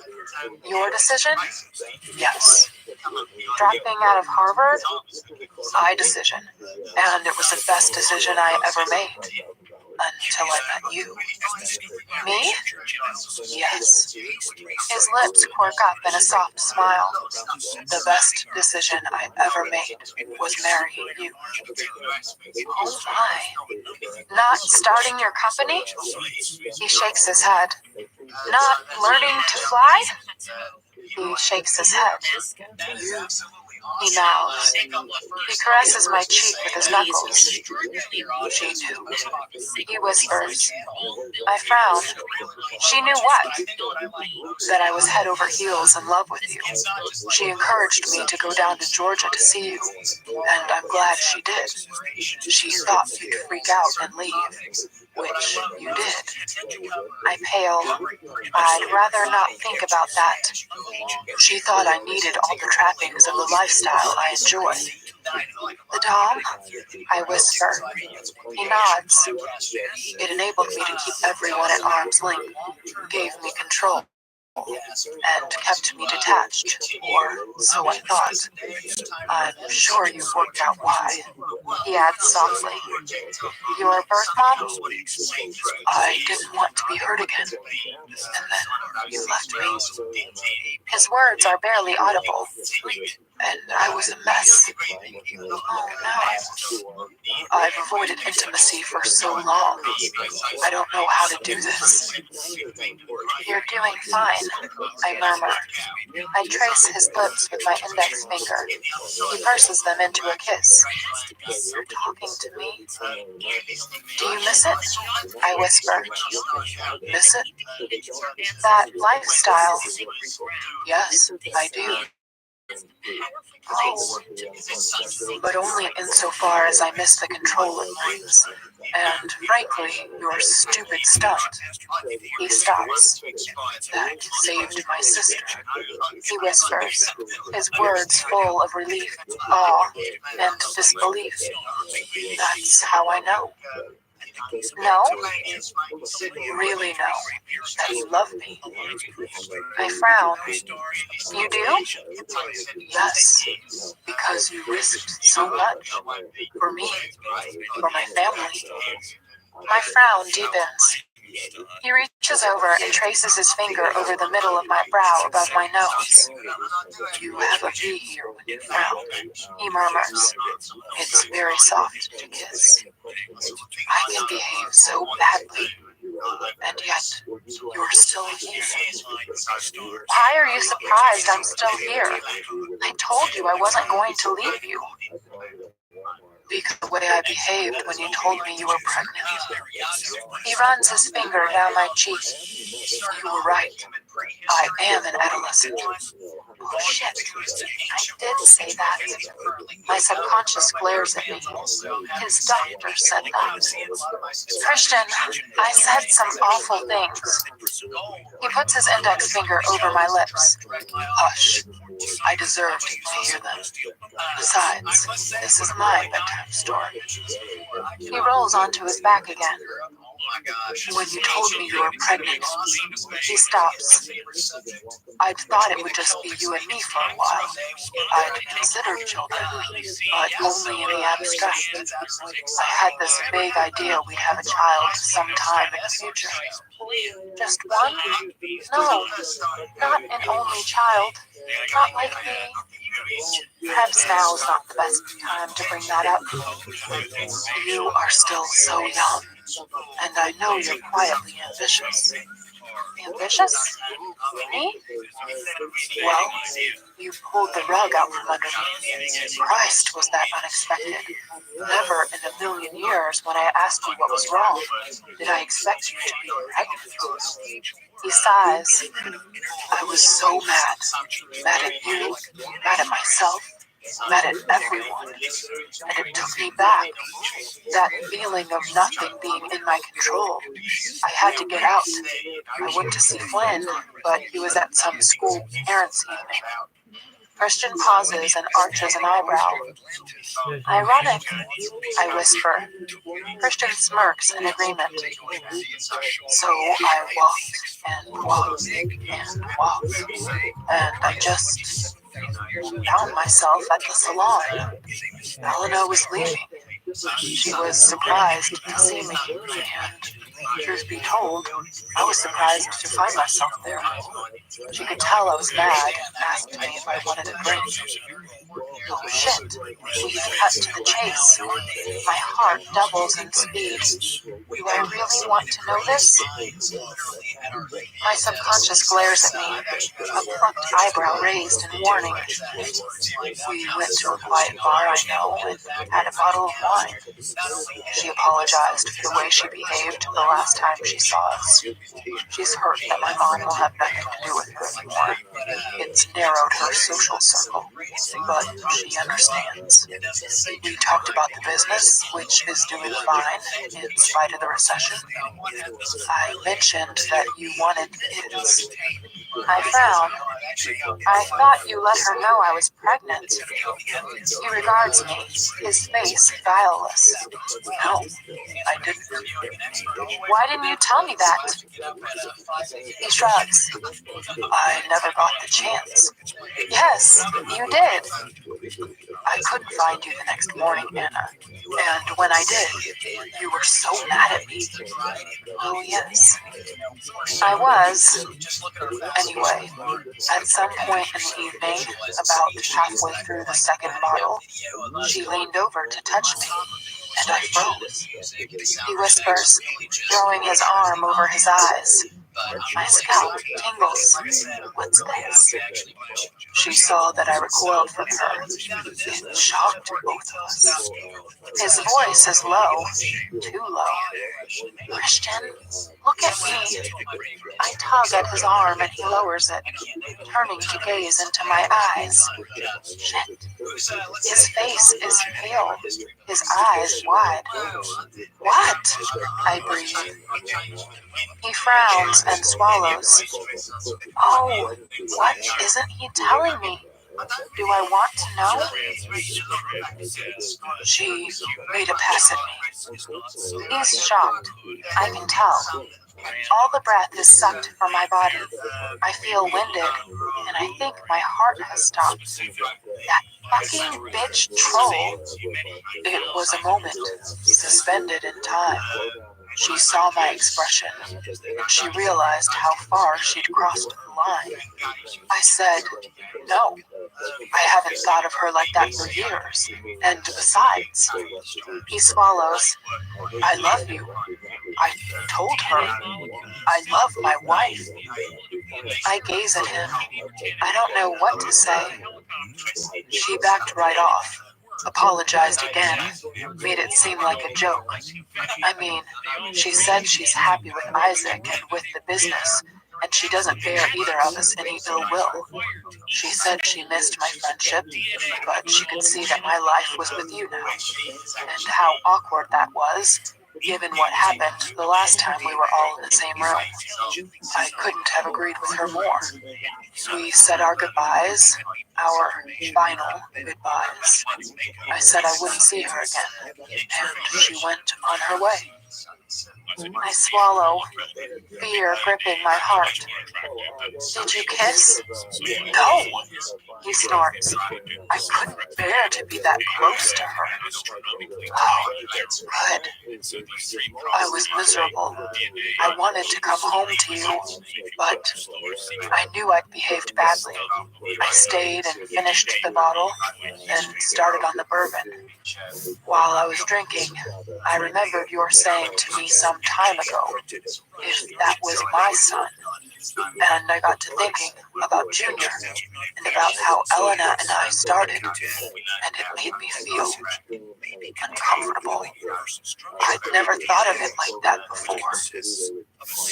A memory blossoms in my mind, a whispered conversation from when I was half conscious, Christian's voice.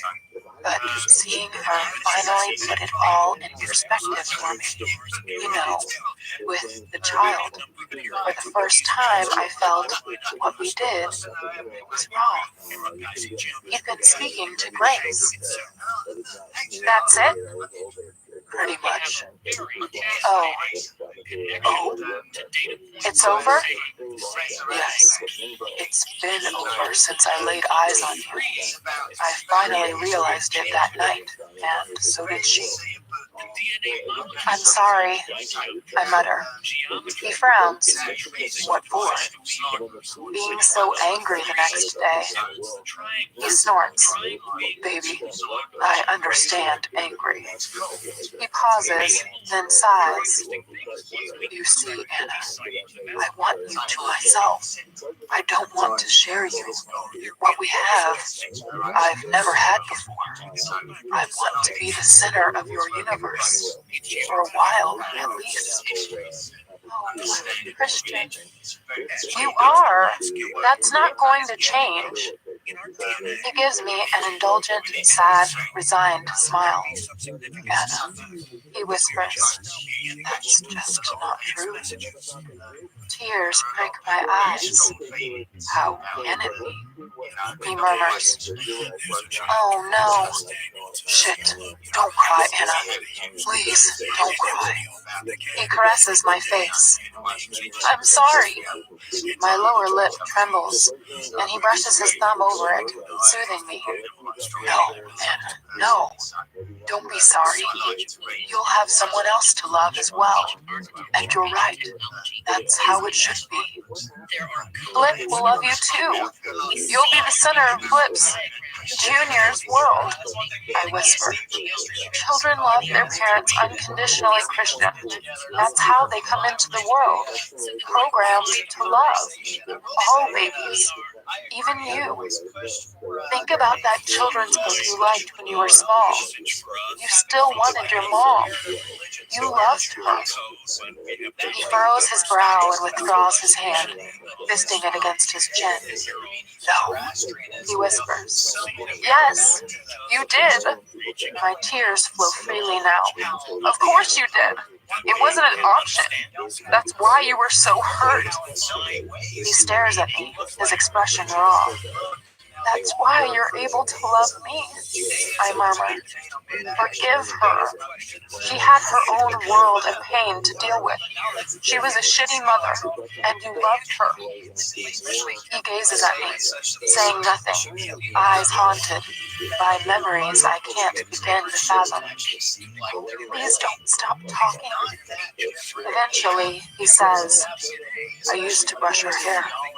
She was pretty. One look at you and no one would doubt that. She was a shitty mother. His voice is barely audible. I nod and he closes his eyes. I'm scared I'll be a shitty father. I stroke his dear face. Oh, my 50.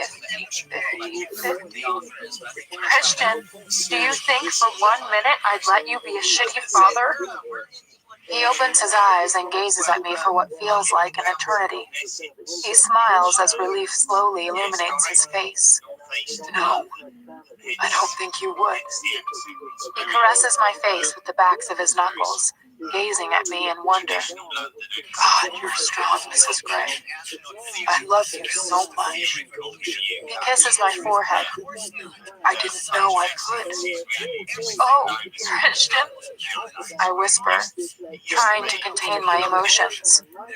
Now, that's the end of your bedtime story. That's some bedtime story. He smiles wistfully, but I think he's relieved. How's your head? My head? Actually, it's about to explode with all you've told me. Does it hurt? No. Good. I think you should sleep now. Sleep? How can I sleep after all that? Sleep, he says sternly. You need it. I pout. I have one question. Oh? What? He eyes me warily. Why have you suddenly become all forthcoming, for want of a better word? He frowns. You're telling me all this when getting information out of you is normally a pretty harrowing and trying experience. It is? You know it is.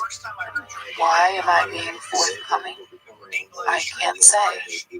Seeing you practically dead on the cold concrete, maybe? The fact I'm going to be a father? I don't know. You said you wanted to know, and I don't want Elena to come between us. She can't. She's the past, and I've said that to you so many times. If she hadn't made a pass at you, would you still be friends? That's more than one question. Sorry, you don't have to tell me. I flush. You've already volunteered more than I ever thought you would. His gaze softens. No, I don't think so. But she's felt unfinished business since my birthday. She stepped over the line, and I'm done. Please, believe me, I'm not going to see her again. You said she's a hard limit for you. That's a term I understand. He says with quiet sincerity. Okay, I'm going to let them know now. My subconscious sags into her armchair. Finally. Good night, Christian. Thank you for the enlightening bedtime story. I lean over to kiss him, and our lips touch briefly, but he pulls back when I try to deepen the kiss. Don't, he whispers. I'm desperate to make love to you. Then do. No, you need to rest, and it's late. Go to sleep. He switches off the bedside light, plunging us into darkness. I love you unconditionally, Christian, I murmur as I cuddle into his side. He whispers, and I sense his shy smile. I wake with a start. Light is flooding the room, and Christian is not in bed. I glance at the clock and see it's 7:53. I take a deep breath and wince as my ribs smart, though not as badly as yesterday. I think I could go to work. Work? Yes. I want to go to work.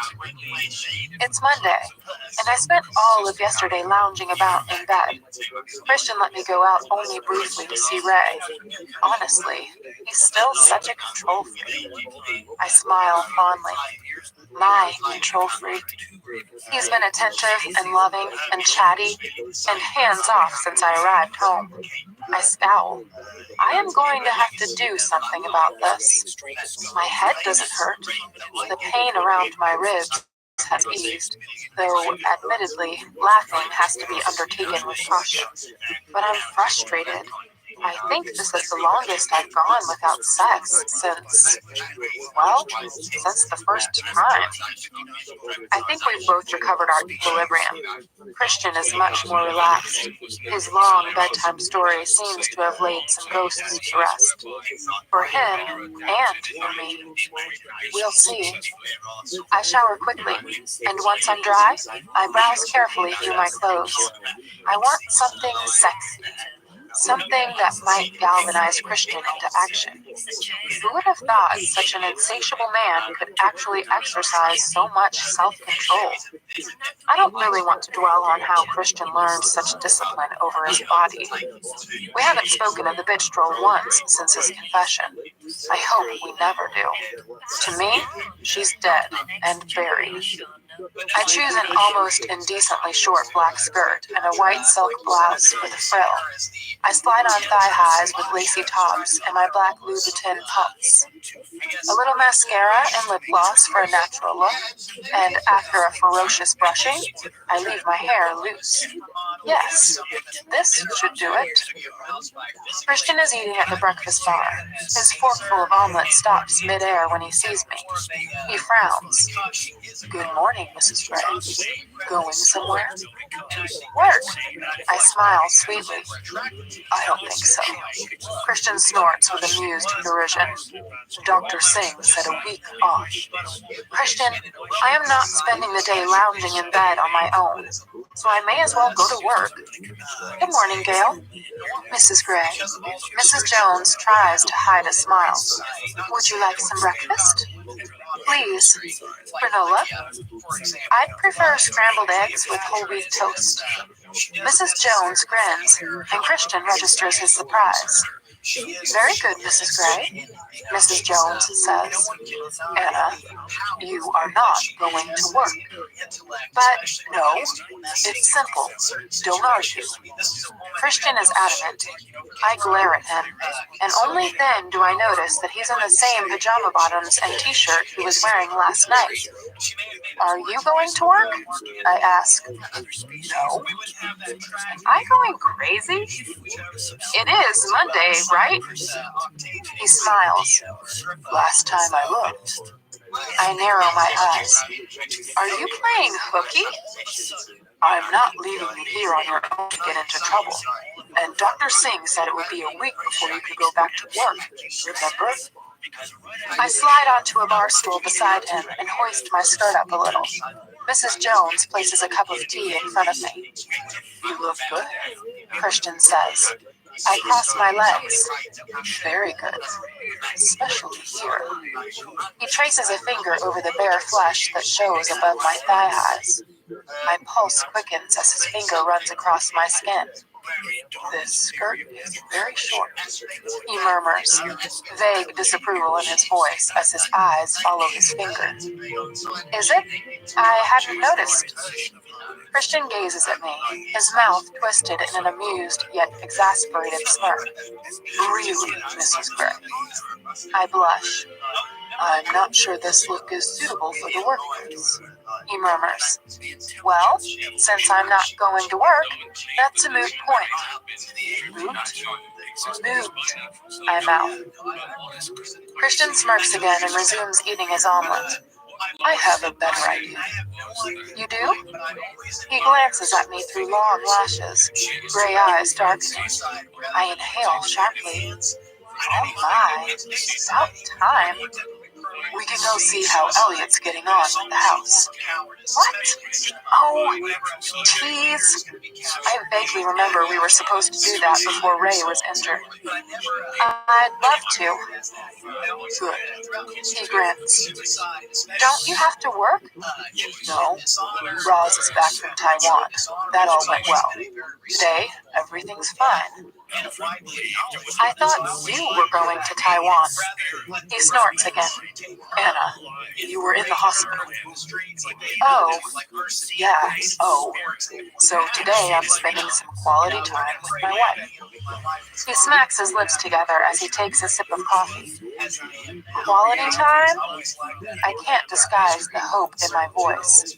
Mrs. Jones places my scrambled eggs in front of me, again failing to hide her smile. Christian smirks. Quality time. He nods. I am too hungry to flirt anymore with my husband. It's good to see you eat, he murmurs. Rising, he leans over and kisses my hair. I'm going to shower. Can I come and scrub your back? I mumble through a mouthful of toast and scrambled egg. No, eat. Leaving the breakfast bar, he tucks his t-shirt over his head, treating me to the sight of his finely sculptured shoulders and naked back, as he saunters out of the great room. I stop mid-chew. He's doing this on purpose. Why? Christian is relaxed on the drive north. We've just left Ray and Mr. Rodriguez watching soccer on the new flat-screen television that I suspect Christian has bought for Ray's hospital room. Christian has been laid back ever since the talk. It's as if a weight has been lifted. Mrs. Robinson's shadow no longer looms so large over us. Maybe because I've decided to let it go, or because he has. I don't know. But I feel closer to him now than I ever have before. Perhaps because he's finally confided in me. I hope he continues to do so. And he's more accepting of the baby, too. He hasn't gone out and bought a crib yet, but I have high hopes. I gaze at him, drinking him in as he drives. He looks casual, cool, sexy with his tousled hair, Ray-Bans, pinstripe jacket, white linen shirt, and jeans. He glances at me and clasps my leg above the knee, his fingers stroking gently.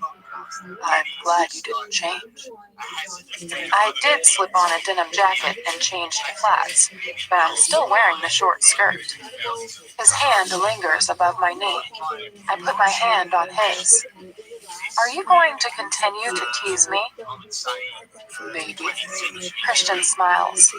Why? Because I can. He grins, boyish as ever. Two can play that game, I whisper. His fingers move tantalizingly up my thigh. Bring it on, Mrs. Gray. His grin broadens. I pick up his hand and put it back on his knee. Well, you can keep your hands to yourself. He smirks. As you wish, Mrs. Gray. Damn it. This game is going to backfire on me. Christian turns into the driveway of our new house. He stops at the keypad and punches in a number, and the ornate white metal gates swing open. We roar up the tree-lined lane under leaves that are a blend of green, yellow, and burnished copper.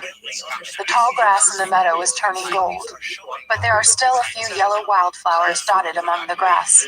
It's a beautiful day. The sun is shining, and the salty tang of the sound is mixed with the scent of the coming fall in the air. This is such a tranquil and beautiful place. And to think we're going to make our home here. The lane curves around and our house comes into view. Several large trucks, sides emblazoned with gray construction, are parked out front. The house is decked in scaffolding and several workmen in hard hats are busy on the roof. Christian pulls up outside the portico and switches off the engine. I can sense his excitement. Let's go find Elliot. Is he here? I hope so. I'm paying him enough. I snort, and Christian grins as we get out of the car. Yo, bro! Elliot shouts from somewhere. We both glance around. Up here! He's on the roof, waving down at us and beaming from ear to ear. About time I saw you here. Stay where you are. I'll be right down. I glance at Christian, who shrugs. A few minutes later, Elliot appears at the front door. Hey, bro. He shakes Christian's hand. And how are you, little lady? He picks me up and swings me around. Better, thanks. I giggle breathlessly, my ribs protesting. Christian frowns at him, but Elliot ignores him. Let's head over to the site office. You'll need one of these. He taps his hard hat. The house is a shell. The floors are covered in a hard fibrous material that looks like burlap. Some of the original walls have disappeared and new ones have taken their place. Elliot leads us through, explaining what's happening, while men, and a few women, work everywhere around us. I'm relieved to see the stone staircase, with its intricate iron balustrade, is still in place and draped completely in white dust sheets. In the main living area, the back wall has been removed to make way for Gia's glass wall, and work is beginning on the terrace. In spite of the mess, the view is still stunning. The new work is sympathetic and in keeping with the old world charm of the house. Gia's done well. Elliot patiently explains the processes and gives us a rough time frame for each. He's hoping we can be in by Christmas, although Christian thinks this is optimistic. Holy cow! Christmas overlooking the Sound. I can't wait. A bubble of excitement blooms inside me. I have visions of us trimming an enormous tree, while a copper-haired little boy looks on in wonder. Elliot finishes our tour in the kitchen. I'll leave you two to roam. Be careful. This is a building site. Sure. Thanks, Elliot. Christian murmurs, taking my hand. Happy? He asks once Elliot has left us alone. I am gazing at this empty shell of a room and wondering where I will hang the pepper pictures that we bought in France. Very. I love it.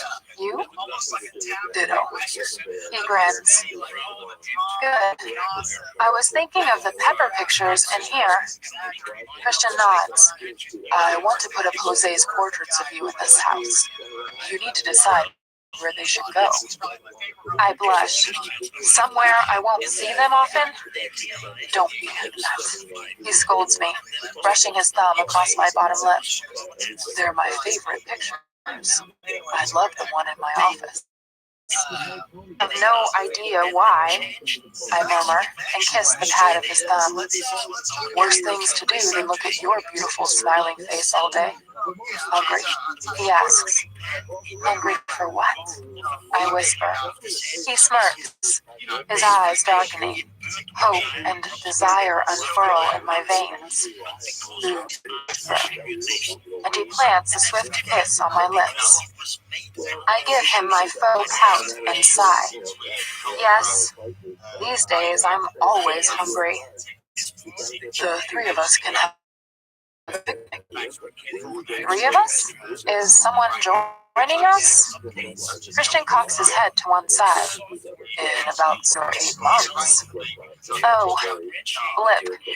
I grin goofily at him. You might like to eat al fresco. In the meadow? He nods.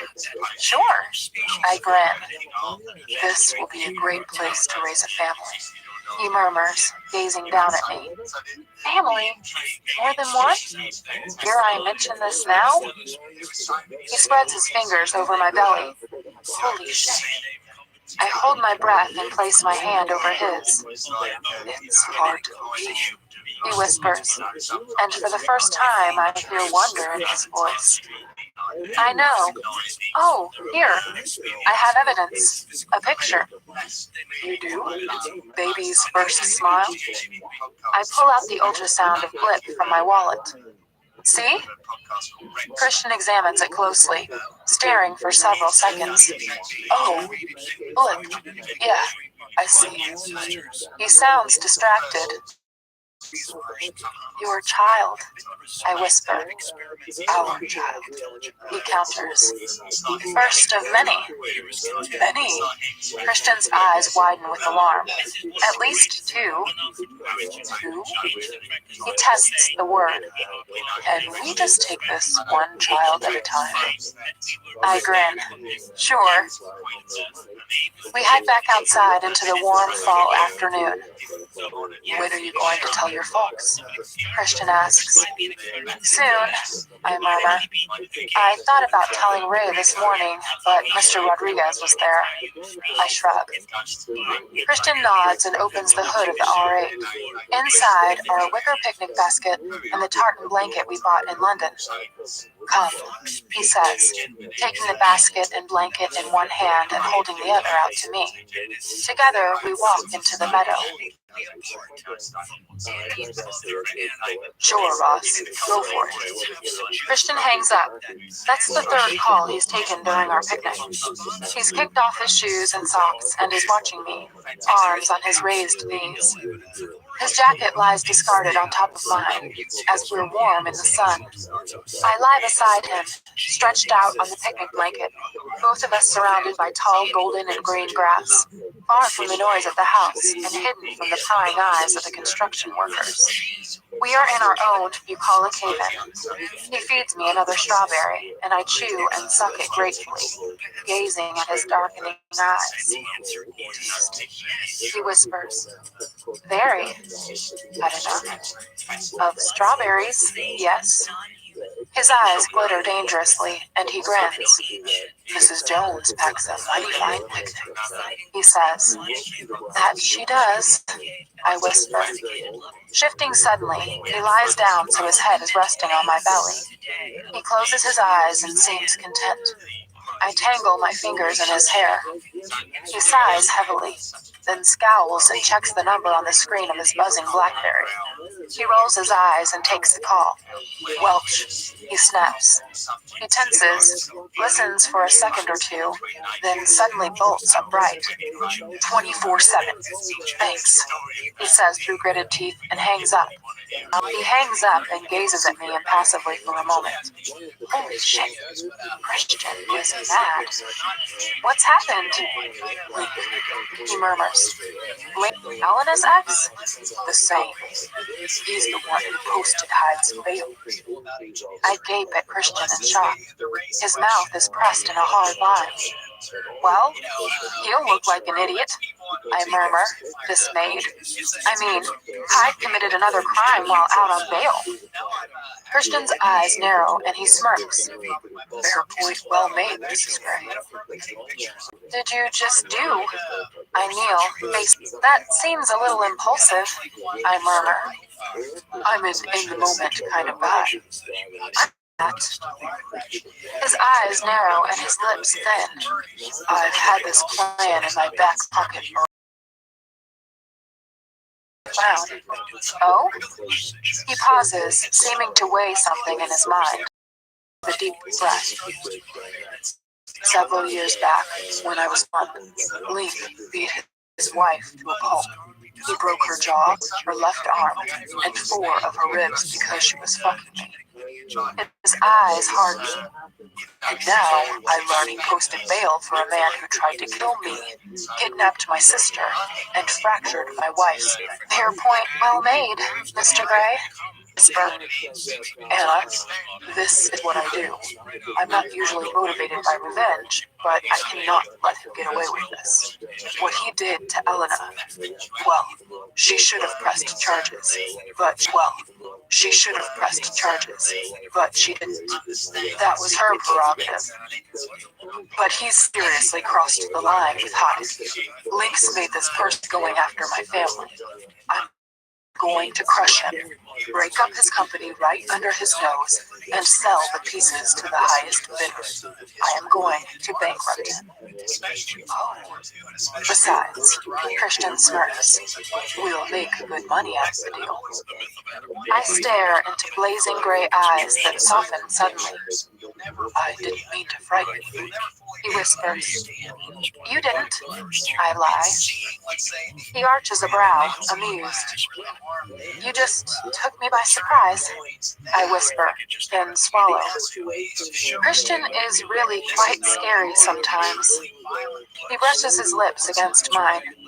"I will do anything to keep you safe. Keep my family safe. Keep this little one safe," he murmurs, and splays his hand out over my belly in a gentle caress. "Oh." I stop breathing. Christian gazes down at me, his eyes darkening. His lips part as he inhales, and, in a deliberate move, the tips of his fingers brush against my sex. Holy shit. Desire detonates like an incendiary device, igniting my bloodstream. I grasp his head, my fingers weaving into his hair, and tug hard as the lips find his. He gasps, surprised by my assault, giving my tongue free passage into his mouth. He groans and kisses me back, his lips and tongue hungry for mine, and for a moment we consume each other, lost in tongues and lips and breaths and sweet, sweet sensation as we rediscover each other. Oh, I want this man. It's been too long. I want him here, now, in the open air, our meadow. "Anna," he breathes, entranced, and his hand skims over my backside to the hem of my skirt. I scramble to unbutton his shirt, all fingers and thumbs. Whoa, Anna, stop. He pulls back, his jaw clenched, and grabs my hands.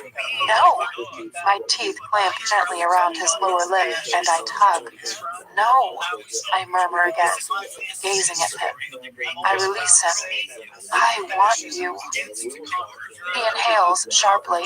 He's torn, his indecision writ large in his luminous gray eyes. Please, I need you.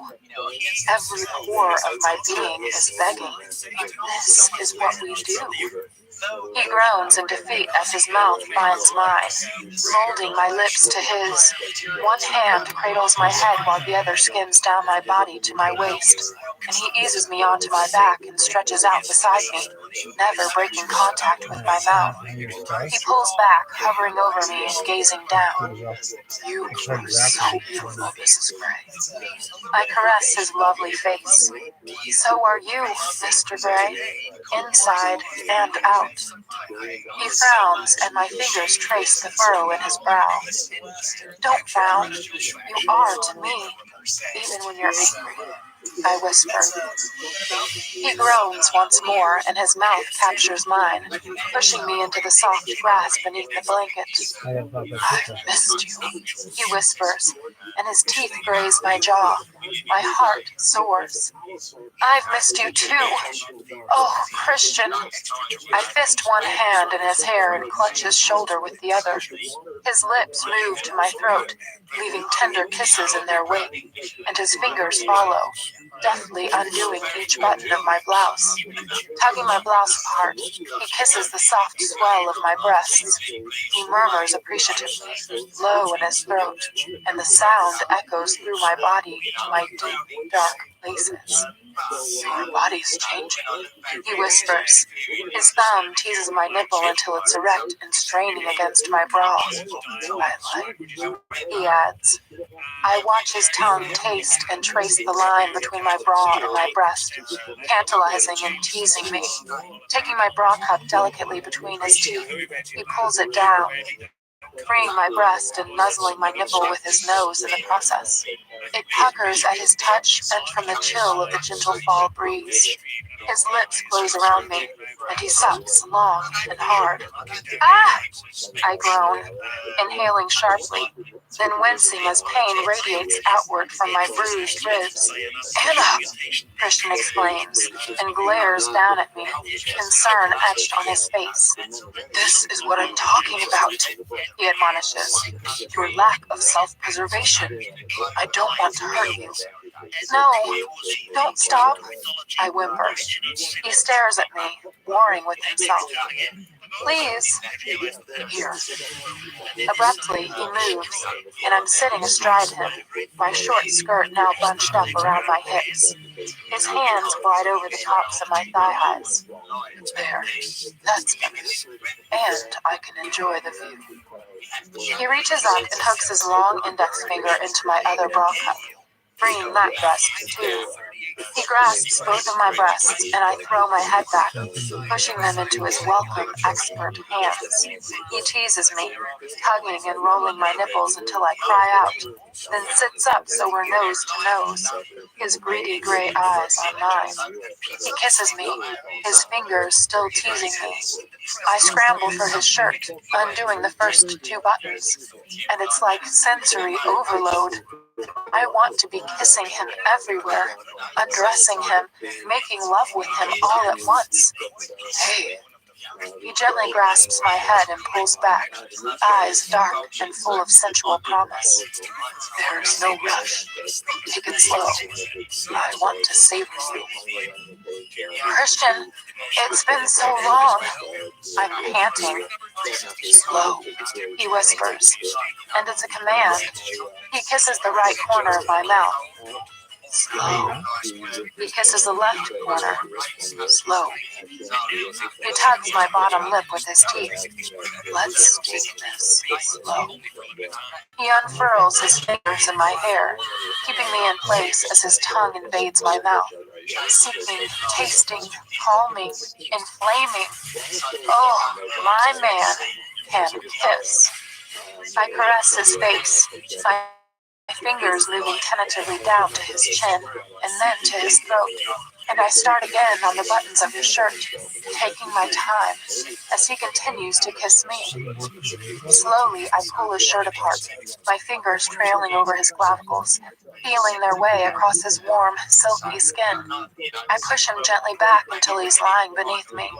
Sitting up, I gaze down at him, aware that I'm squirming against his growing erection. I trace my fingers across his lips to his jaw, then down his neck and over his Adam's apple to that little dip at the base of his throat. My beautiful man. I lean down, and my kisses follow the tips of my fingers. My teeth graze his jaw and kiss his throat. He closes his eyes. He groans and tilts his head back, giving me easier access to the base of his throat, his mouth slack and open in silent veneration. Christian lost and aroused is just so exhilarating and so arousing to me. My tongue trails down his sternum, twirling through his chest hair. He tastes so good. He smells so good.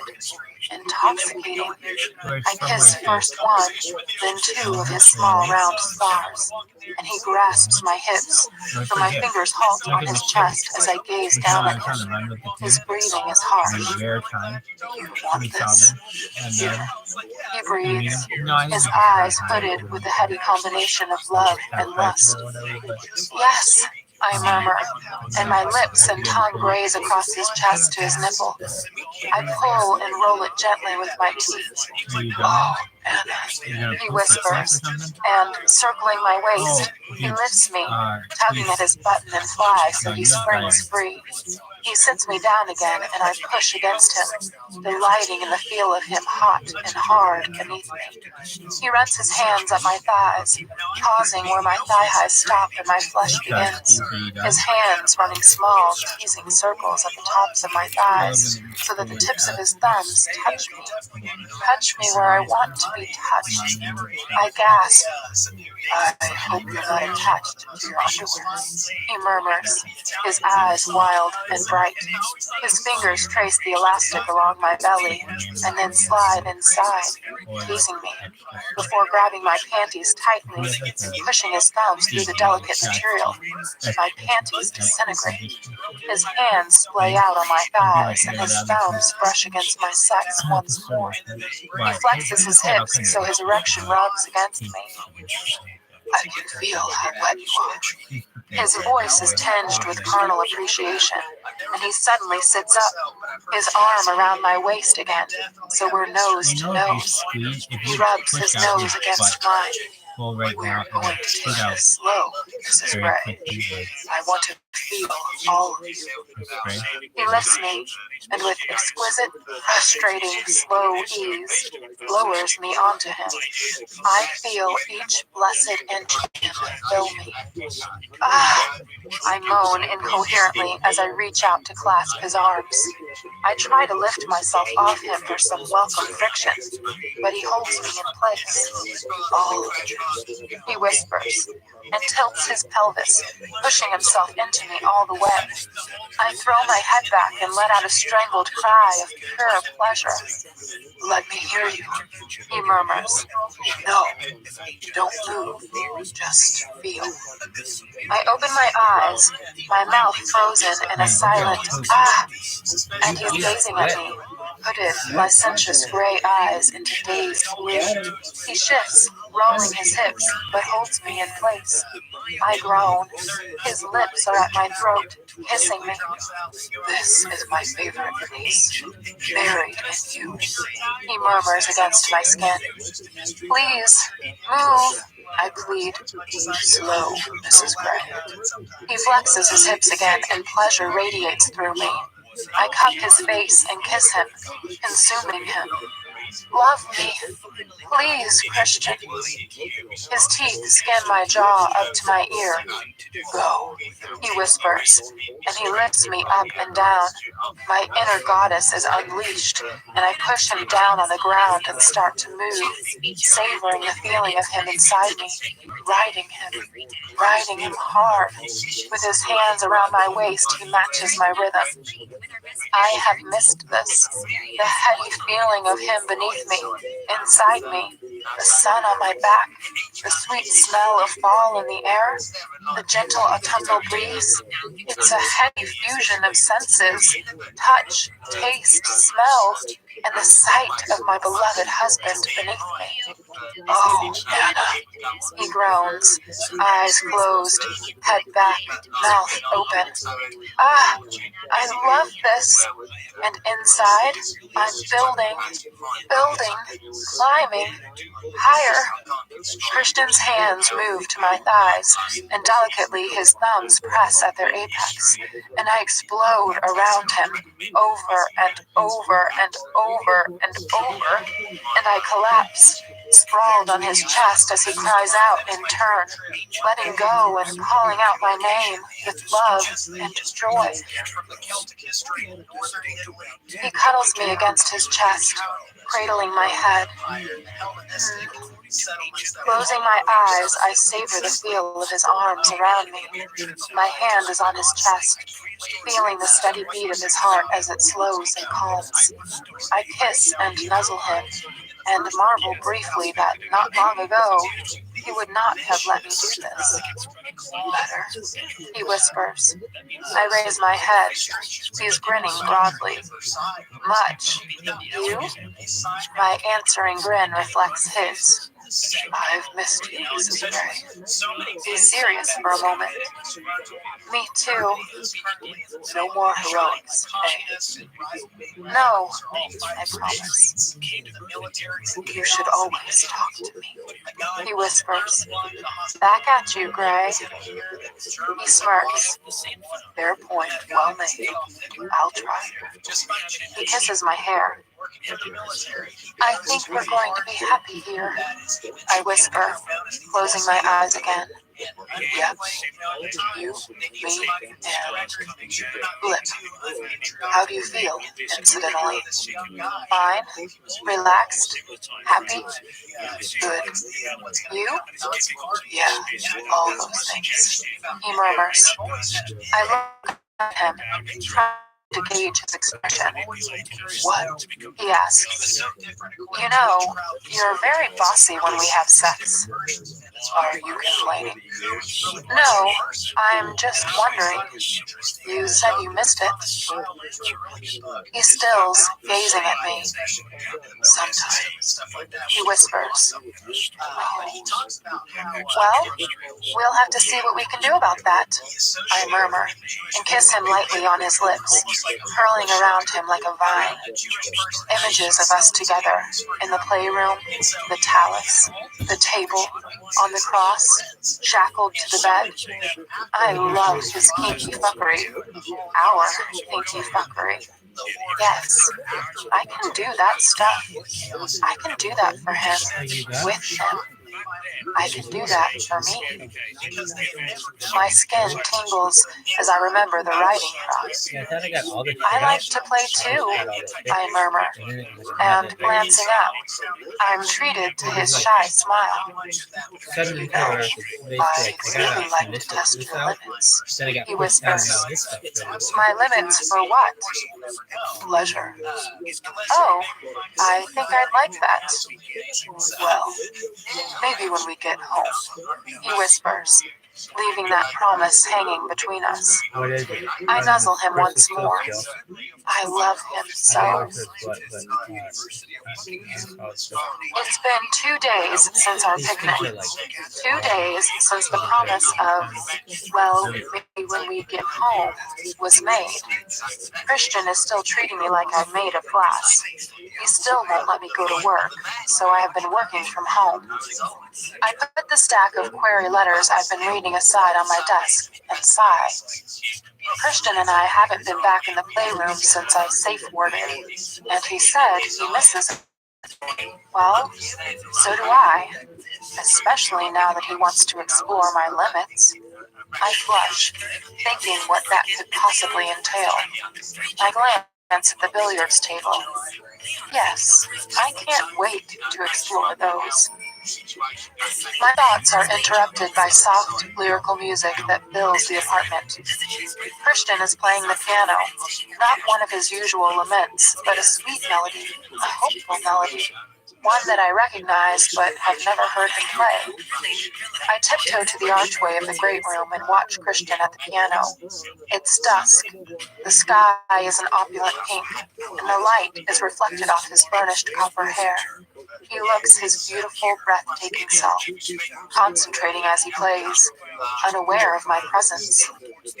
He's been so forthcoming over the last few days, so attentive, offering small insights into his day, his thoughts, his plans. It's as if he's breached a dam and started talking. I know he'll come to check on me in a few minutes, and it gives me an idea. Excited, I steal away, hoping that he still hasn't noticed me, and race to our room, stripping my clothes as I go, until I'm wearing nothing but pale blue lace panties. I find a pale blue camisole and slip into it quickly. It will hide my bruise. Diving into the closet, I pull out Christian's faded jeans, his playroom jeans, my favorite jeans, from the drawer. From my bedside table, I pick up my BlackBerry, fold the jeans neatly, and kneel by the bedroom door. The door is ajar, and I can hear the strains of another piece. One I don't know, but it's another hopeful tune. It's lovely. Quickly, I type an email. From Anastasia Gray. Subject, my husband's pleasure. Date, September 21st, 2011, 20:45. To Christian Gray. Sir, I await your instructions. Yours always, Mrs. G. X. I press send. A few moments later, the music stops abruptly.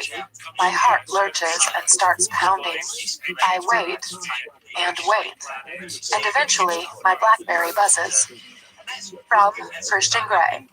Subject, my husband's pleasure. Love this title, baby.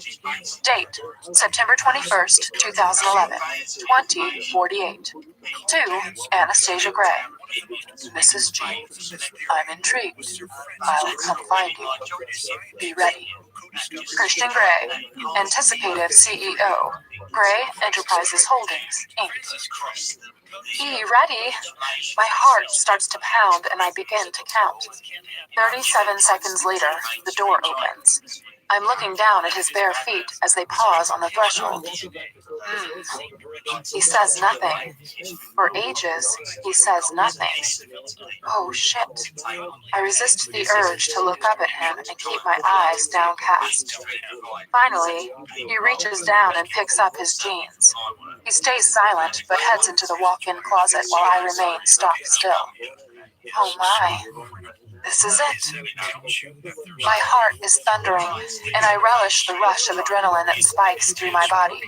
I squirm as my excitement builds. What will he do to me? A few moments later, he's back, wearing the jeans. So, want to play? He murmurs.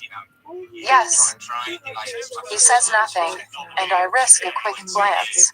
Up his jeans, his denim-clad thighs, the soft bulge at his fly, the open button at the waist, his happy trail, his navel, his chiseled abdomen, his chest hair, his gray eyes blazing, and his head cocked to one side.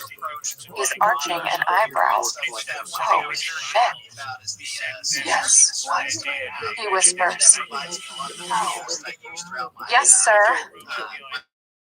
His eyes soften. Good girl, he murmurs, and he caresses my head. I think we'd better get you upstairs now. He adds, my insides liquefy, and my belly clenches in that delicious way. He takes my hand and I follow him through the apartment and up the stairs. Outside the playroom door, he halts and bends and kisses me gently before grasping my hair hard. You know, you're topping from the bottom, he murmurs against my lips. What? I don't understand what he's talking about. Don't worry. I'll live with it, he whispers, amused, and he runs his nose along my jaw and gently bites my ear. Once inside, kneel, like I've shown you. Yes, sir. He gazes down at me, eyes shining with love, wonder, and wicked thoughts. Geez, life is never going to be boring with Christian, and I'm in this for the long haul. I love this man, my husband, my lover, father of my child, my sometimes dominant, my 50 shades.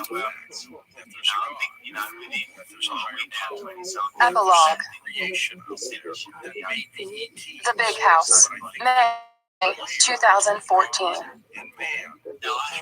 I lie on our tartan picnic blanket and gaze up at the clear, blue summer sky, my view framed by meadow flowers and tall green grasses. The heat of the afternoon summer sun warms my skin, my body turning to jello. This is comfortable. Hell no, this is wonderful. I savor the moment, a moment of peace, a moment of pure and utter contentment. I should feel guilty for feeling this joy, this completeness, but I don't. Life right here, right now, is good. I smile and squirm as my mind drifts to the delicious memory of last night at our home in Escala. The strands of the flogger skim across my swollen belly at an aching, languorous pace. Have you had enough yet, Anna? Christian whispers in my ear. Oh, please, I beg, pulling on the restraints above my head as I stand blindfolded and tethered to the grid in the playroom. The bugger's sweet sting bites into my behind. Please, what? I gasp. Please, sir. Christian places his hand over my wringing skin and rubs gently. There. His words are soft. His hand moves south and around, and his fingers slide inside me. I groan. Mrs. Gray. He breathes, and his teeth pull on my earlobe. You're so ready. His fingers slide in and out of me, hitting that spot. That sweet, sweet spot again.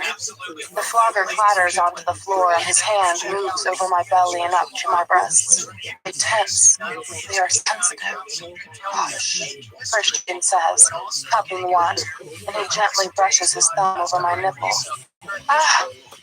His fingers are gentle and enticing, and pleasure spirals out from my breast, down, deep down. I tilt my head back, pushing my nipple into his palm, and moan once more. I like to hear you, Christian whispers. His erection is at my hip, the buttons of his fly pressing into my flesh as his fingers continue their relentless assault. In, out, keeping a rhythm. Shall I make you come like this? He asks. No. His fingers stop moving inside me. Really, Mrs. Gray? Is it up to you? His fingers tighten around my nipple. No, sir. That's better. Ah, please, I beg. What do you want, Anastasia? You, always. He inhales sharply. All of you, I add, breathless. He eases his fingers out of me, pulls me around to face him, and removes the blindfold. I blink up into darkening gray eyes that burn into mine. His index fingers trace my bottom lip, and he pushes his index and middle fingers into my mouth, letting me taste the salty tang of my arousal. Suck, he whispers. I swirl my tongue around and between his fingers. Even I taste good on his fingers.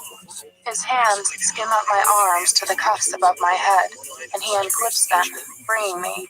Turning me around so I'm facing the wall, he tugs on my braid, pulling me into his arms. He angles my head to one side and skims his lips up my throat to my ear while holding me flush against him. I want in your mouth. His voice is soft and seductive. My body, ripe and ready, clenches deep inside. The pleasure is sweet and sharp. I moan. Turning to face him, I pull his head down to mine and kiss him hard, my tongue invading his mouth, tasting and savoring him. He groans, places his hands on my behind and tugs me against him, but only my pregnant belly touches him. I bite his jaw and trail kisses down his throat and run my fingers down to his jeans. He tilts his head back, exposing more of his throat to me, and I run my tongue down to his chest and through his chest hair. Ugh. I tug the waistband of his jeans, the buttons popping, and he grasps my shoulders as I sink to my knees in front of him. As I gaze up at him through my lashes, he stares down at me. His eyes are dark, his lips parted, and he inhales deeply when I free him and ensnare him with my mouth. I love doing this to Christian, watching him come apart, hearing his breath hitch, and the soft moans he makes deep in his throat. I close my eyes and suck hard, pressing down on him, relishing his taste and his breathless gasp. He grasps my head, stilling me, and I sheathe my teeth with my lips and push him deeper into my mouth. Open your eyes and look at me, he orders, his voice low. Blazing eyes meet mine and he flexes his hips, filling my mouth to the back of my throat, then withdrawing quickly. He pushes into me again and I reach up to grab him. He stops and holds me in place. Don't touch or I'll cuff you. I just want your mouth. He growls. Oh my, like that, is it? I put my hands behind my back and gaze up at him innocently with my mouth full. Good girl, he says, smirking down at me, his voice hoarse. He eases back and, holding me gently but firmly, he pushes into me again. You have such a fuckable mouth, Mrs. Gray. He closes his eyes and eases into my mouth as I squeeze him between my lips, running my tongue over and around him. I take him deeper and withdraw again and again and again, the air hissing between his teeth. Ah, stop, he says, and he pulls out of me, leaving me wanting more. He grasps my shoulders and pulls me to my feet. Grabbing my braid, he kisses me hard, his persistent tongue greedy and giving at once. Suddenly, he releases me, and before I know it, he's lifted me into his arms and moved over to the four-poster. Gently, he lays me down so that my behind is just on the edge of the bed. Wrap your legs around my waist, he orders. I do, and pull him toward me. He leans down, hands on either side of my head, and still standing, very slowly, eases himself into me. Oh, that feels so good. I close my eyes and revel in his slow possession. Okay, he asks, his concern evident in his tone. Oh God, Christian, yes, please. I tighten my legs around him and push against him. He groans. I clasp his arms and he flexes his hips, slowly at first, in, out. Christian, please, harder. I won't break. He groans and starts to move. Really move, pounding into me again and again. Oh, it's heavenly. Yes, I gasp, tightening my hold on him as I start to build. He moans, grinding into me with renewed determination, and I'm close.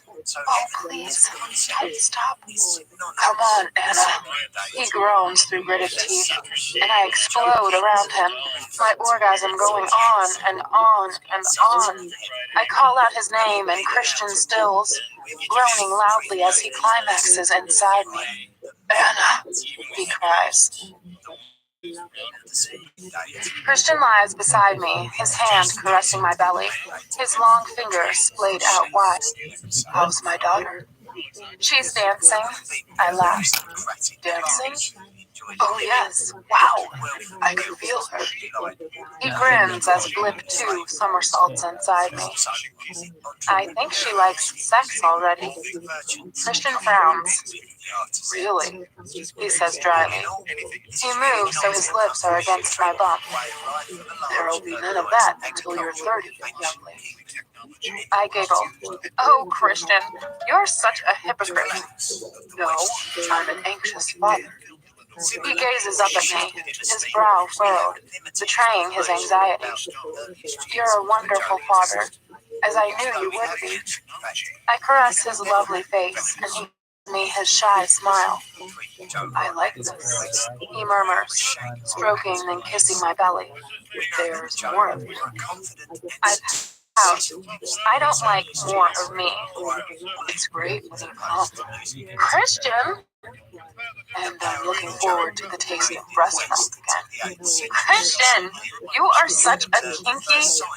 He swoops on me suddenly, kissing me hard, throwing his leg over mine and grabbing my hand above my head.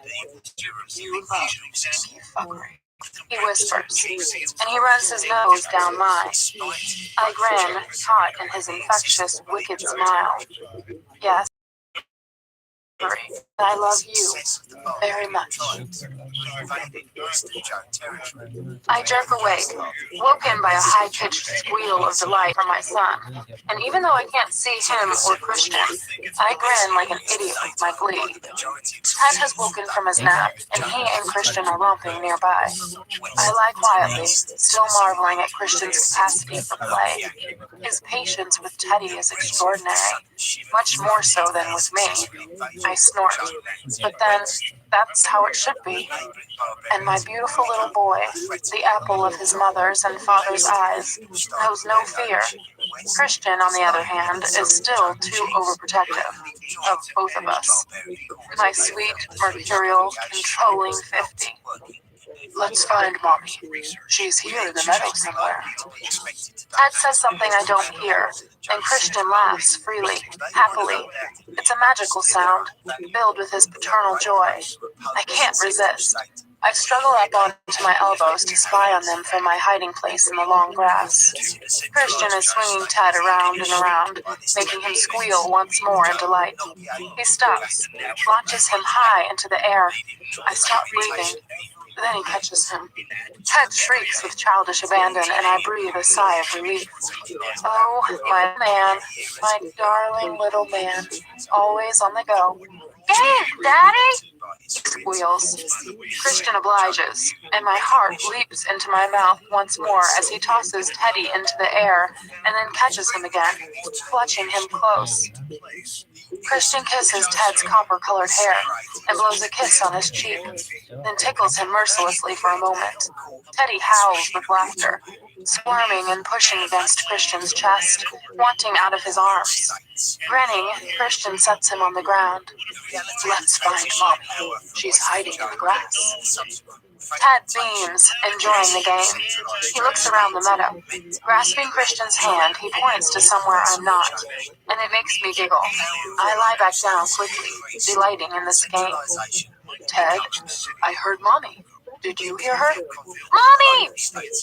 I giggle snort at Ted's imperious tone. Geez, so like his dad, and he's only 2. Teddy!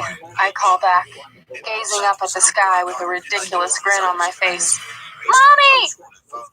All too soon, I hear their footsteps trampling through the meadow, and first Ted, then Christian bursts through the long grass. Mommy! Ted screeches, as if he's found the lost treasure of the Sierra Madre, and he leaps on me. Hey, baby boy. I cradle him against me and kiss his chubby cheek. He giggles and kisses me in return, then struggles out of my arms. Hello, Mommy. Christian smiles down at me. Hello, Daddy. I grin, and he picks Ted up and sits down beside me with our son in his lap. Gentle with Mommy, he admonishes Ted. I smirk. The irony is not lost on me. From his pocket, Christian produces his BlackBerry and gives it to Ted. This will probably win us 5 minutes apiece, maximum. Teddy studies it, his little brow furrowed. He looks so serious, blue eyes concentrating hard, just like his daddy does when he reads his emails. Christian nuzzles Ted's hair, and my heart swells to look at them both. Two peas in a pod. My son sitting quietly, for a few moments at least, in my husband's lap. My two favorite men in the whole world. Of course, Ted is the most beautiful and talented child on the planet. But then I am his mother, so I would think that.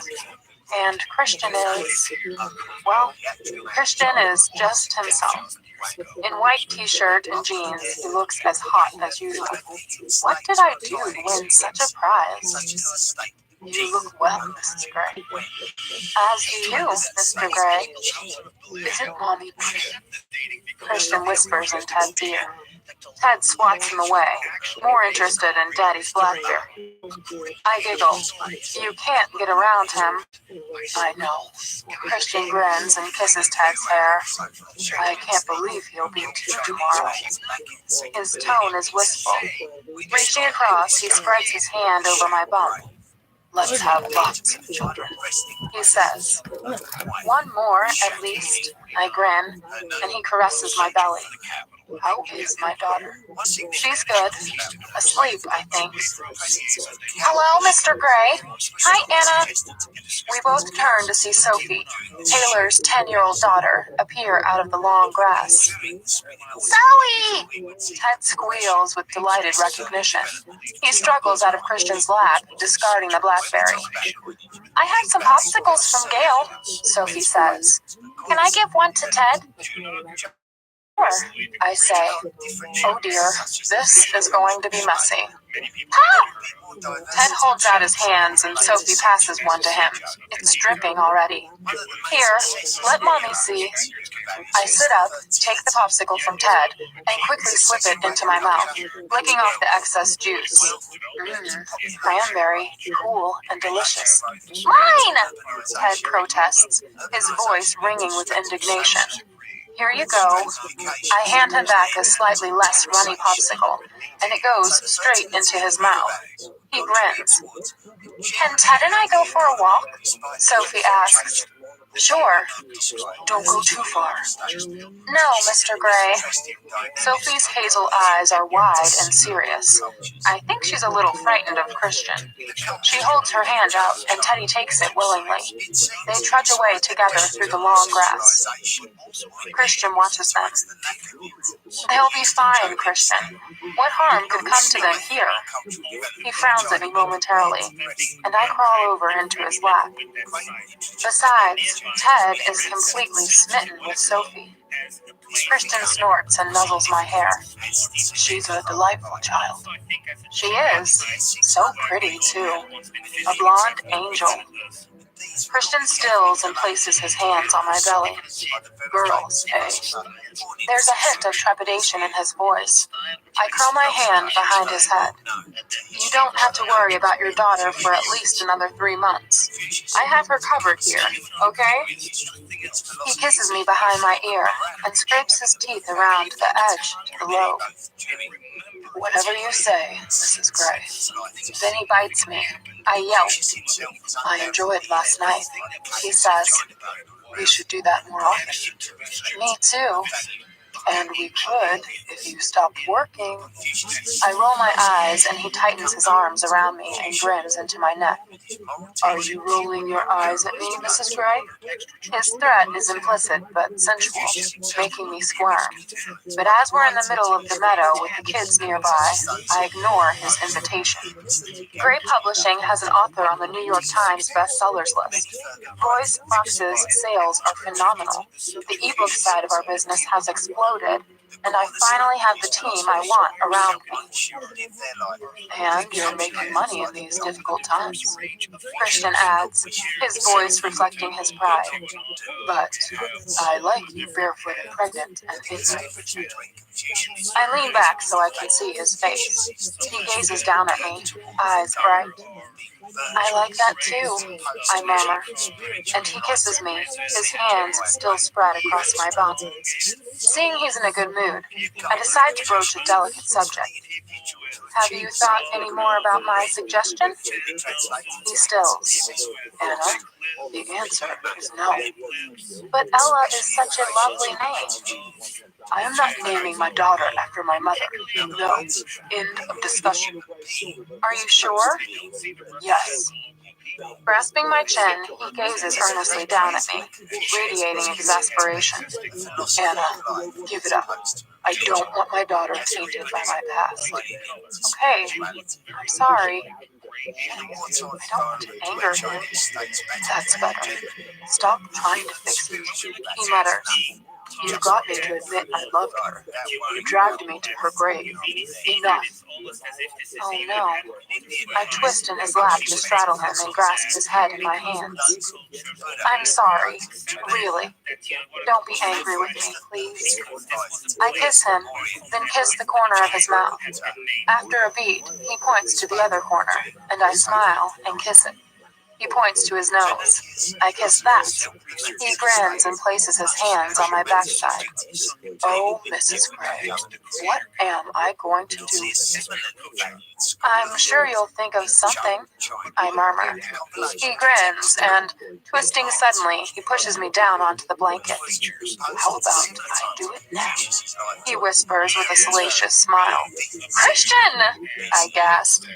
Suddenly, there's a high-pitched cry from Ted. Christian leaps to his feet with a panther's easy grace and races toward the source of the sound. I follow at a more leisurely pace. Secretly, I'm not as concerned as Christian. It was not a cry that would make me take the stairs two at a time to find out what's wrong. Christian swings Teddy up into his arms. Our little boy is crying inconsolably and pointing to the ground, where the remains of his popsicle lie in a soggy mess, melting into the grass. He dropped it, Sophie says sadly. He could have had mine, but I finished it. Oh, Sophie, darling, don't worry. I stroke her hair. Mommy! Ted wails, holding his hands out to me. Christian reluctantly lets him go as I reach for him. There. Pop! He sobs. I know, baby boy.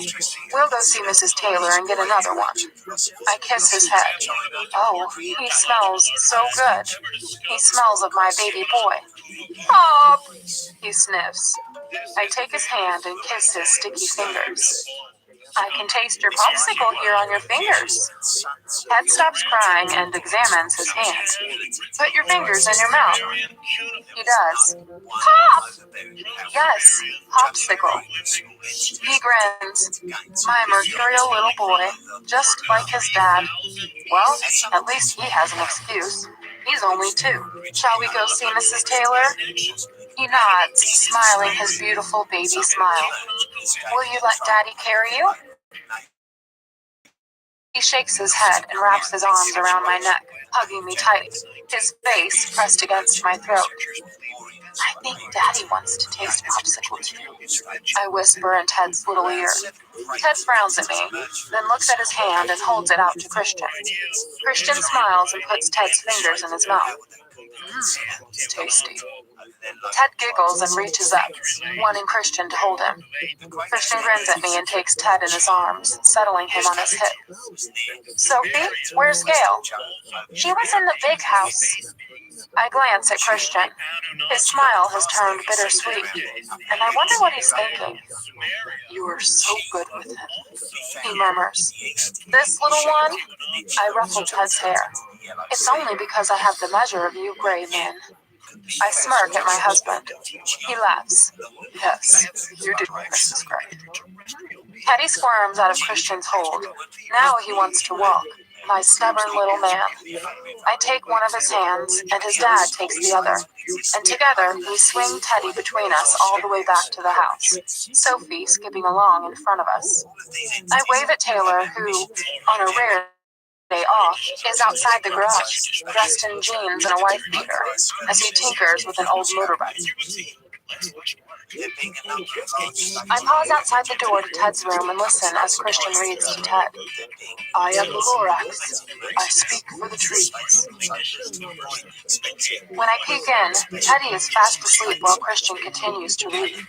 He glances up when I open the door and closes the book. He puts his finger to his lips and switches on the baby monitor beside Ted's crib.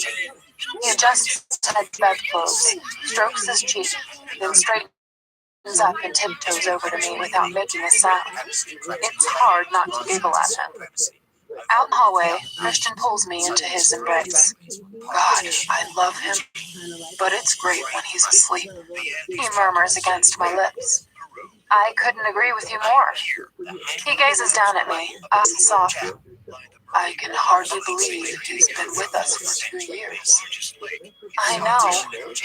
I kiss him, and for a moment, I'm transported back to Teddy's birth. The emergency cesarean, Christian's crippling anxiety, Dr. Green's no-nonsense calm when my little blip was in distress. I shudder inwardly at the memory. Mrs. Gray, you've been in labor for 15 hours now. Your contractions have slowed in spite of the Pitocin. We need to do a C-section. The baby is in distress. Dr. Green is adamant. About fucking time. Christian growls at her. Dr. Green ignores him. Christian, quiet. I squeeze his hand. My voice is low and weak, and everything is fuzzy. The walls, the machines, the green-gowned people. I just want to go to sleep. But I have something important to do first. Oh, yes. I wanted to push him out myself. Mrs. Gray, please, C-section. Please, Anna. Christian pleads. Can I sleep then? Yes, baby, yes.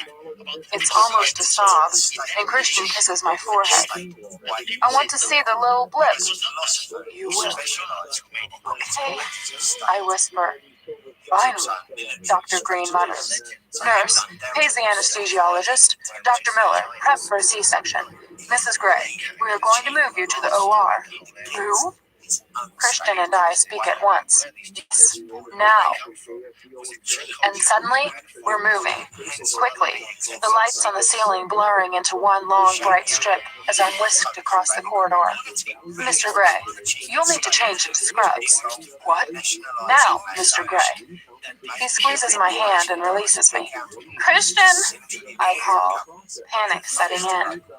We are through another set of doors, and in no time a nurse is setting up a screen across my chest. The door opens and closes, and there's so many people in the room. It's so loud. I want to go home. Christian? I search the faces in the room for my husband. He'll be with you in a moment, Mrs. Gray. A moment later, he's beside me, in blue scrubs, and I reach for his hand. I'm frightened, I whisper. No, baby, no. I'm here. Don't be frightened. Not my strong Anna.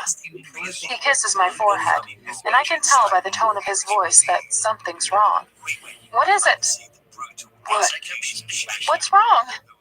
Nothing's wrong. Everything's fine. Baby, you're just exhausted. His eyes burn with fear.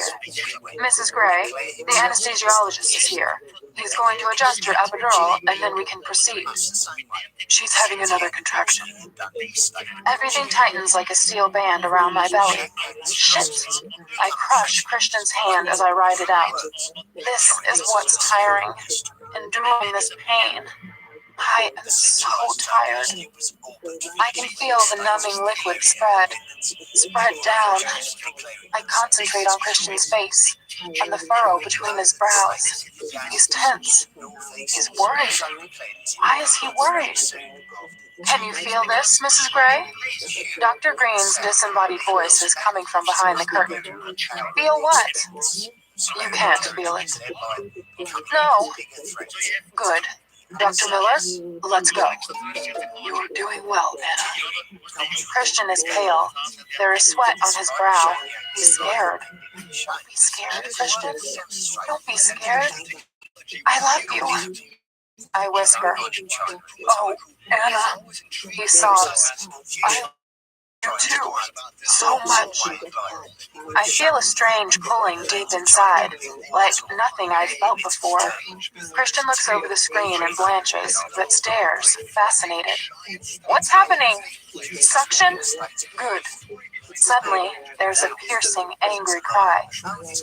You have a boy, Mrs. Gray. Check his Apgar. Apgar is 9. Can I see him? I gasp. Christian disappears from view for a second and reappears a moment later, holding my son, swathed in blue. His face is pink and covered in white mush and blood. My baby. My blip. Theodore Raymond Gray. When I glance at Christian, he has tears in his eyes. Here's your son, Mrs. Gray. He whispers, his voice strained and hoarse. Our son, I breathe. He's beautiful. He is, Christian says, and plants a kiss on our beautiful boy's forehead beneath the shock of dark hair. Theodore Raymond Gray is oblivious, eyes closed, his earlier crying forgotten. He's asleep. He is the most beautiful sight I have ever seen. So beautiful, I begin to weep. Thank you, Anna, Christian whispers, and there are tears in his eyes too. What is it? Christian tilts my chin back. I was just remembering Ted's birth. Christian blanches and cups my belly. I am not going through that again. Elective cesarean this time. Christian, I know, Anna. You nearly fucking died last time. No. I did not nearly die. No. He's emphatic and not to be argued with. But as he gazes down at me, his eyes soften. I like the name Phoebe, he whispers, and runs his nose down mine. Phoebe. Yes. I like that too. I grin up at him. Good. I want to set up Ted's present. He takes my hand and we head downstairs. His excitement radiates off him. Christian has been waiting for this moment all day.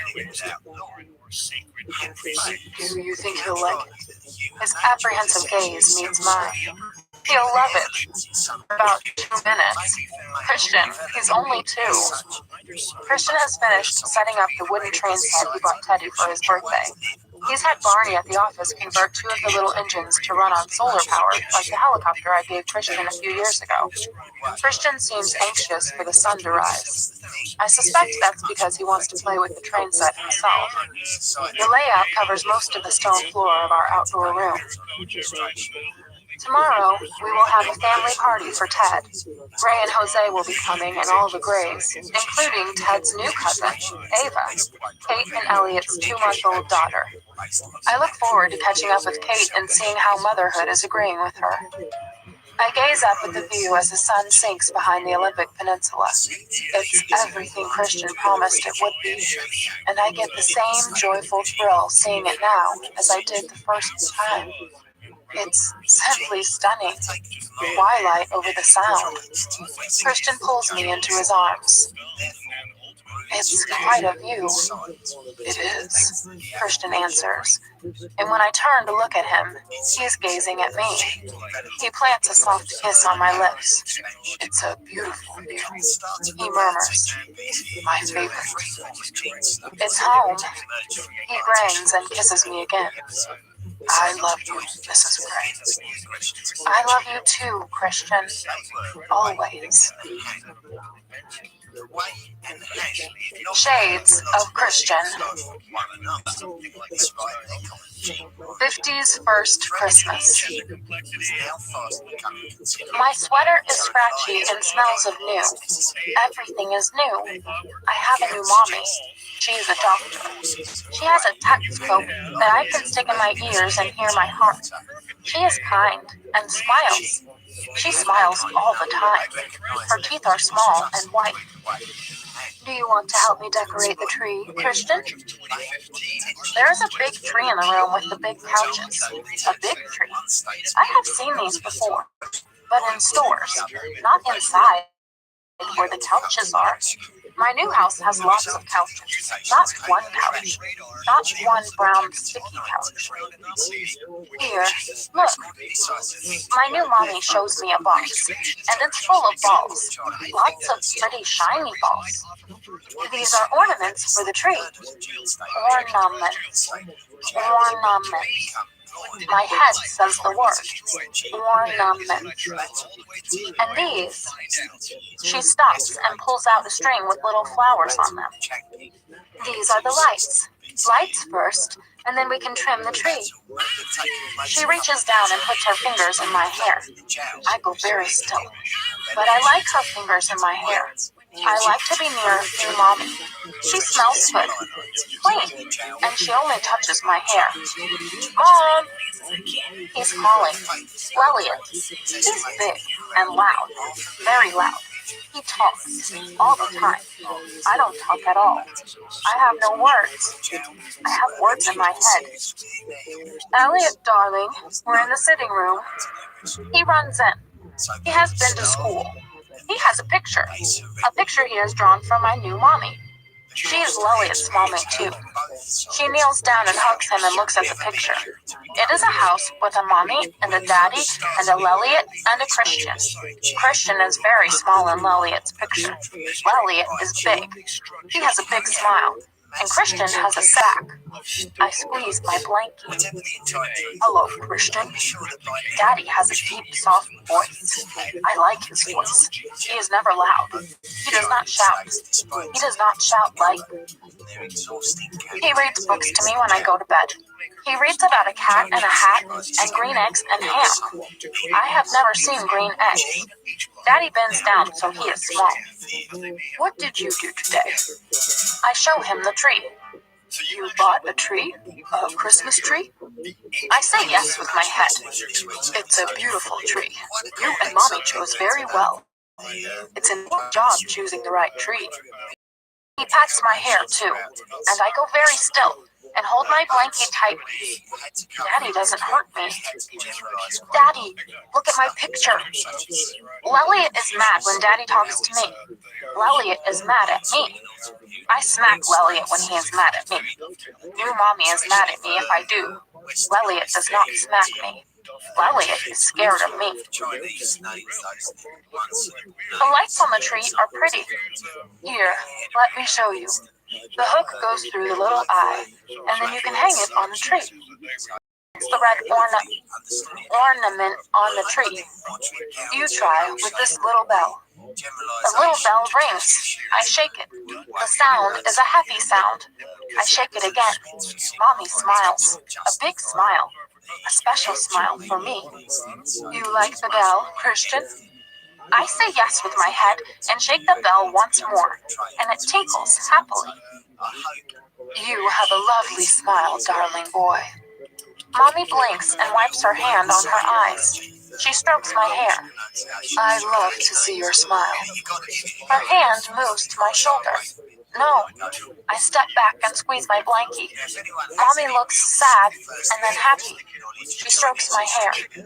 Shall we put the bell on the tree? My head says yes. Christian, you must tell me when you're hungry. You can do that. You can take Mommy's hand and lead Mommy to the kitchen and point. She points her long finger at me. Her nail is shiny and pink. It is pretty. But I don't know if my new Mommy is mad or not. I have finished all my dinner. Macaroni and cheese. It tastes good. I don't want you to be hungry, darling. Okay? Now, would you like some ice cream? My head says yes. Mommy smiles at me. I like her smiles. They are better than macaroni and cheese. The tree is pretty. I stand and look at it in my blanket. The lights twinkle and are all different colors, and the ornaments are all different colors.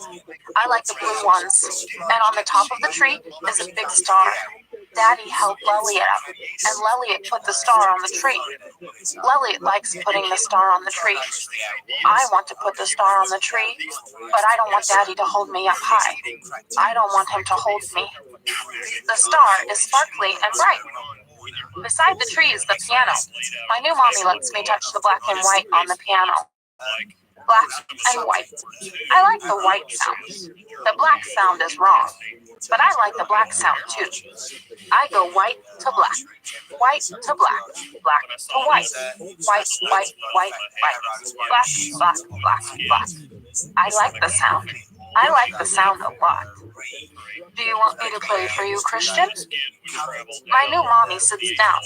She touches the white and the black, and the songs come. She presses the pedals underneath. Sometimes it's loud, and sometimes it's quiet. The song is happy. Elliot likes Mommy to sing too. Mommy sings about an ugly duckling. Mommy makes a funny quacking noise. Elliot makes the funny quacking noise, and he makes his arms like wings and flaps them up and down like a bird. Elliot is funny.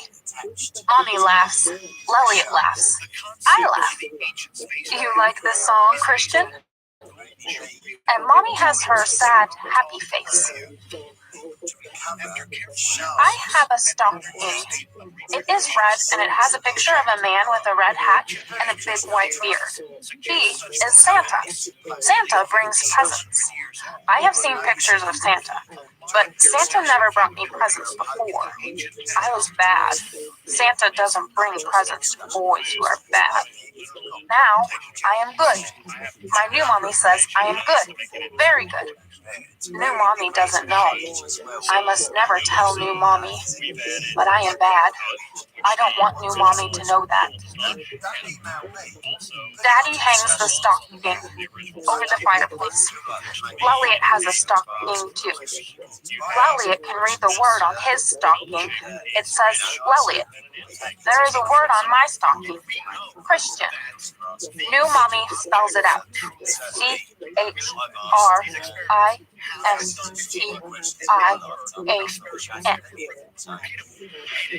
Daddy sits on my bed. He reads to me. I hold my blanket. I have a big room. Sometimes the room is dark and I have bad dreams. Bad dreams about before. My new mommy comes to bed with me when I have bad dreams. She lies down and she sings soft songs and I go to sleep. She smells of soft and new and lovely. My new mommy is not cold. Not like, and my bad dreams go when she's there asleep with me. Santa has been here. Santa does not know I have been bad. I am glad Santa does not know. I have a train, and a helicopter, and a plane, and a helicopter, and a car, and a helicopter. My helicopter can fly. My helicopter is blue. It flies around the Christmas tree.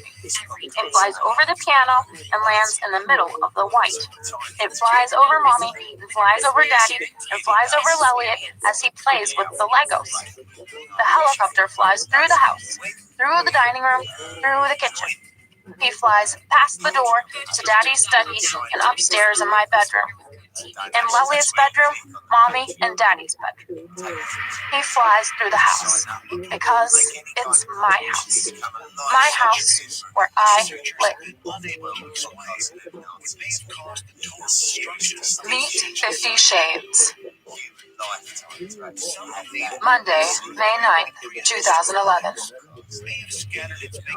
Tomorrow, I mutter, dismissing Claude Bastille as he stands on the threshold of my office.